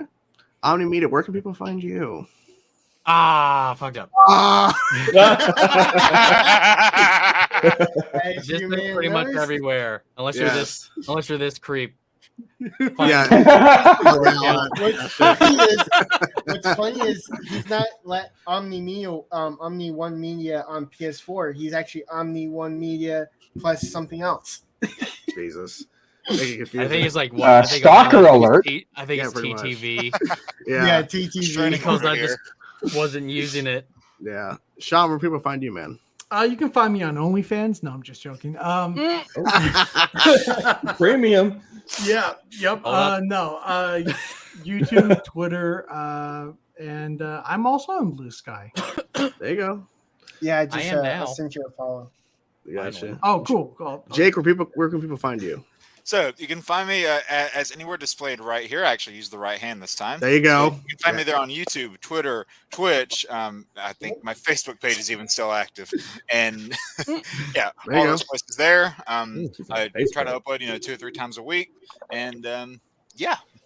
Just keep posting, man. Keep posting. That's the thing. You got to keep grinding out there. Oh, yeah. Well, thank you to everybody here. Thank you to Lance and Daren as well for being here. A part of Council of Creators. This is really fun, and this is proving to be, I think, pretty successful. We're all kind of shooting the shit, chatting, and it's gonna be fun. So next week will not be a Council of Creators. It's gonna be my last stream ever in this house. So anybody can stop by and hang out. It's not gonna be. It just won't be called Council of Creators, but when I get moved into Michigan, we'll pick it back up and shoot the shit and hopefully bring in new people. It's going to be fun. But yeah, guys, thank you guys for watching. Thank you to all the guests who's here and who have already left. Bye, everybody. Bye-bye, everybody. Bye. Cecile is the greatest.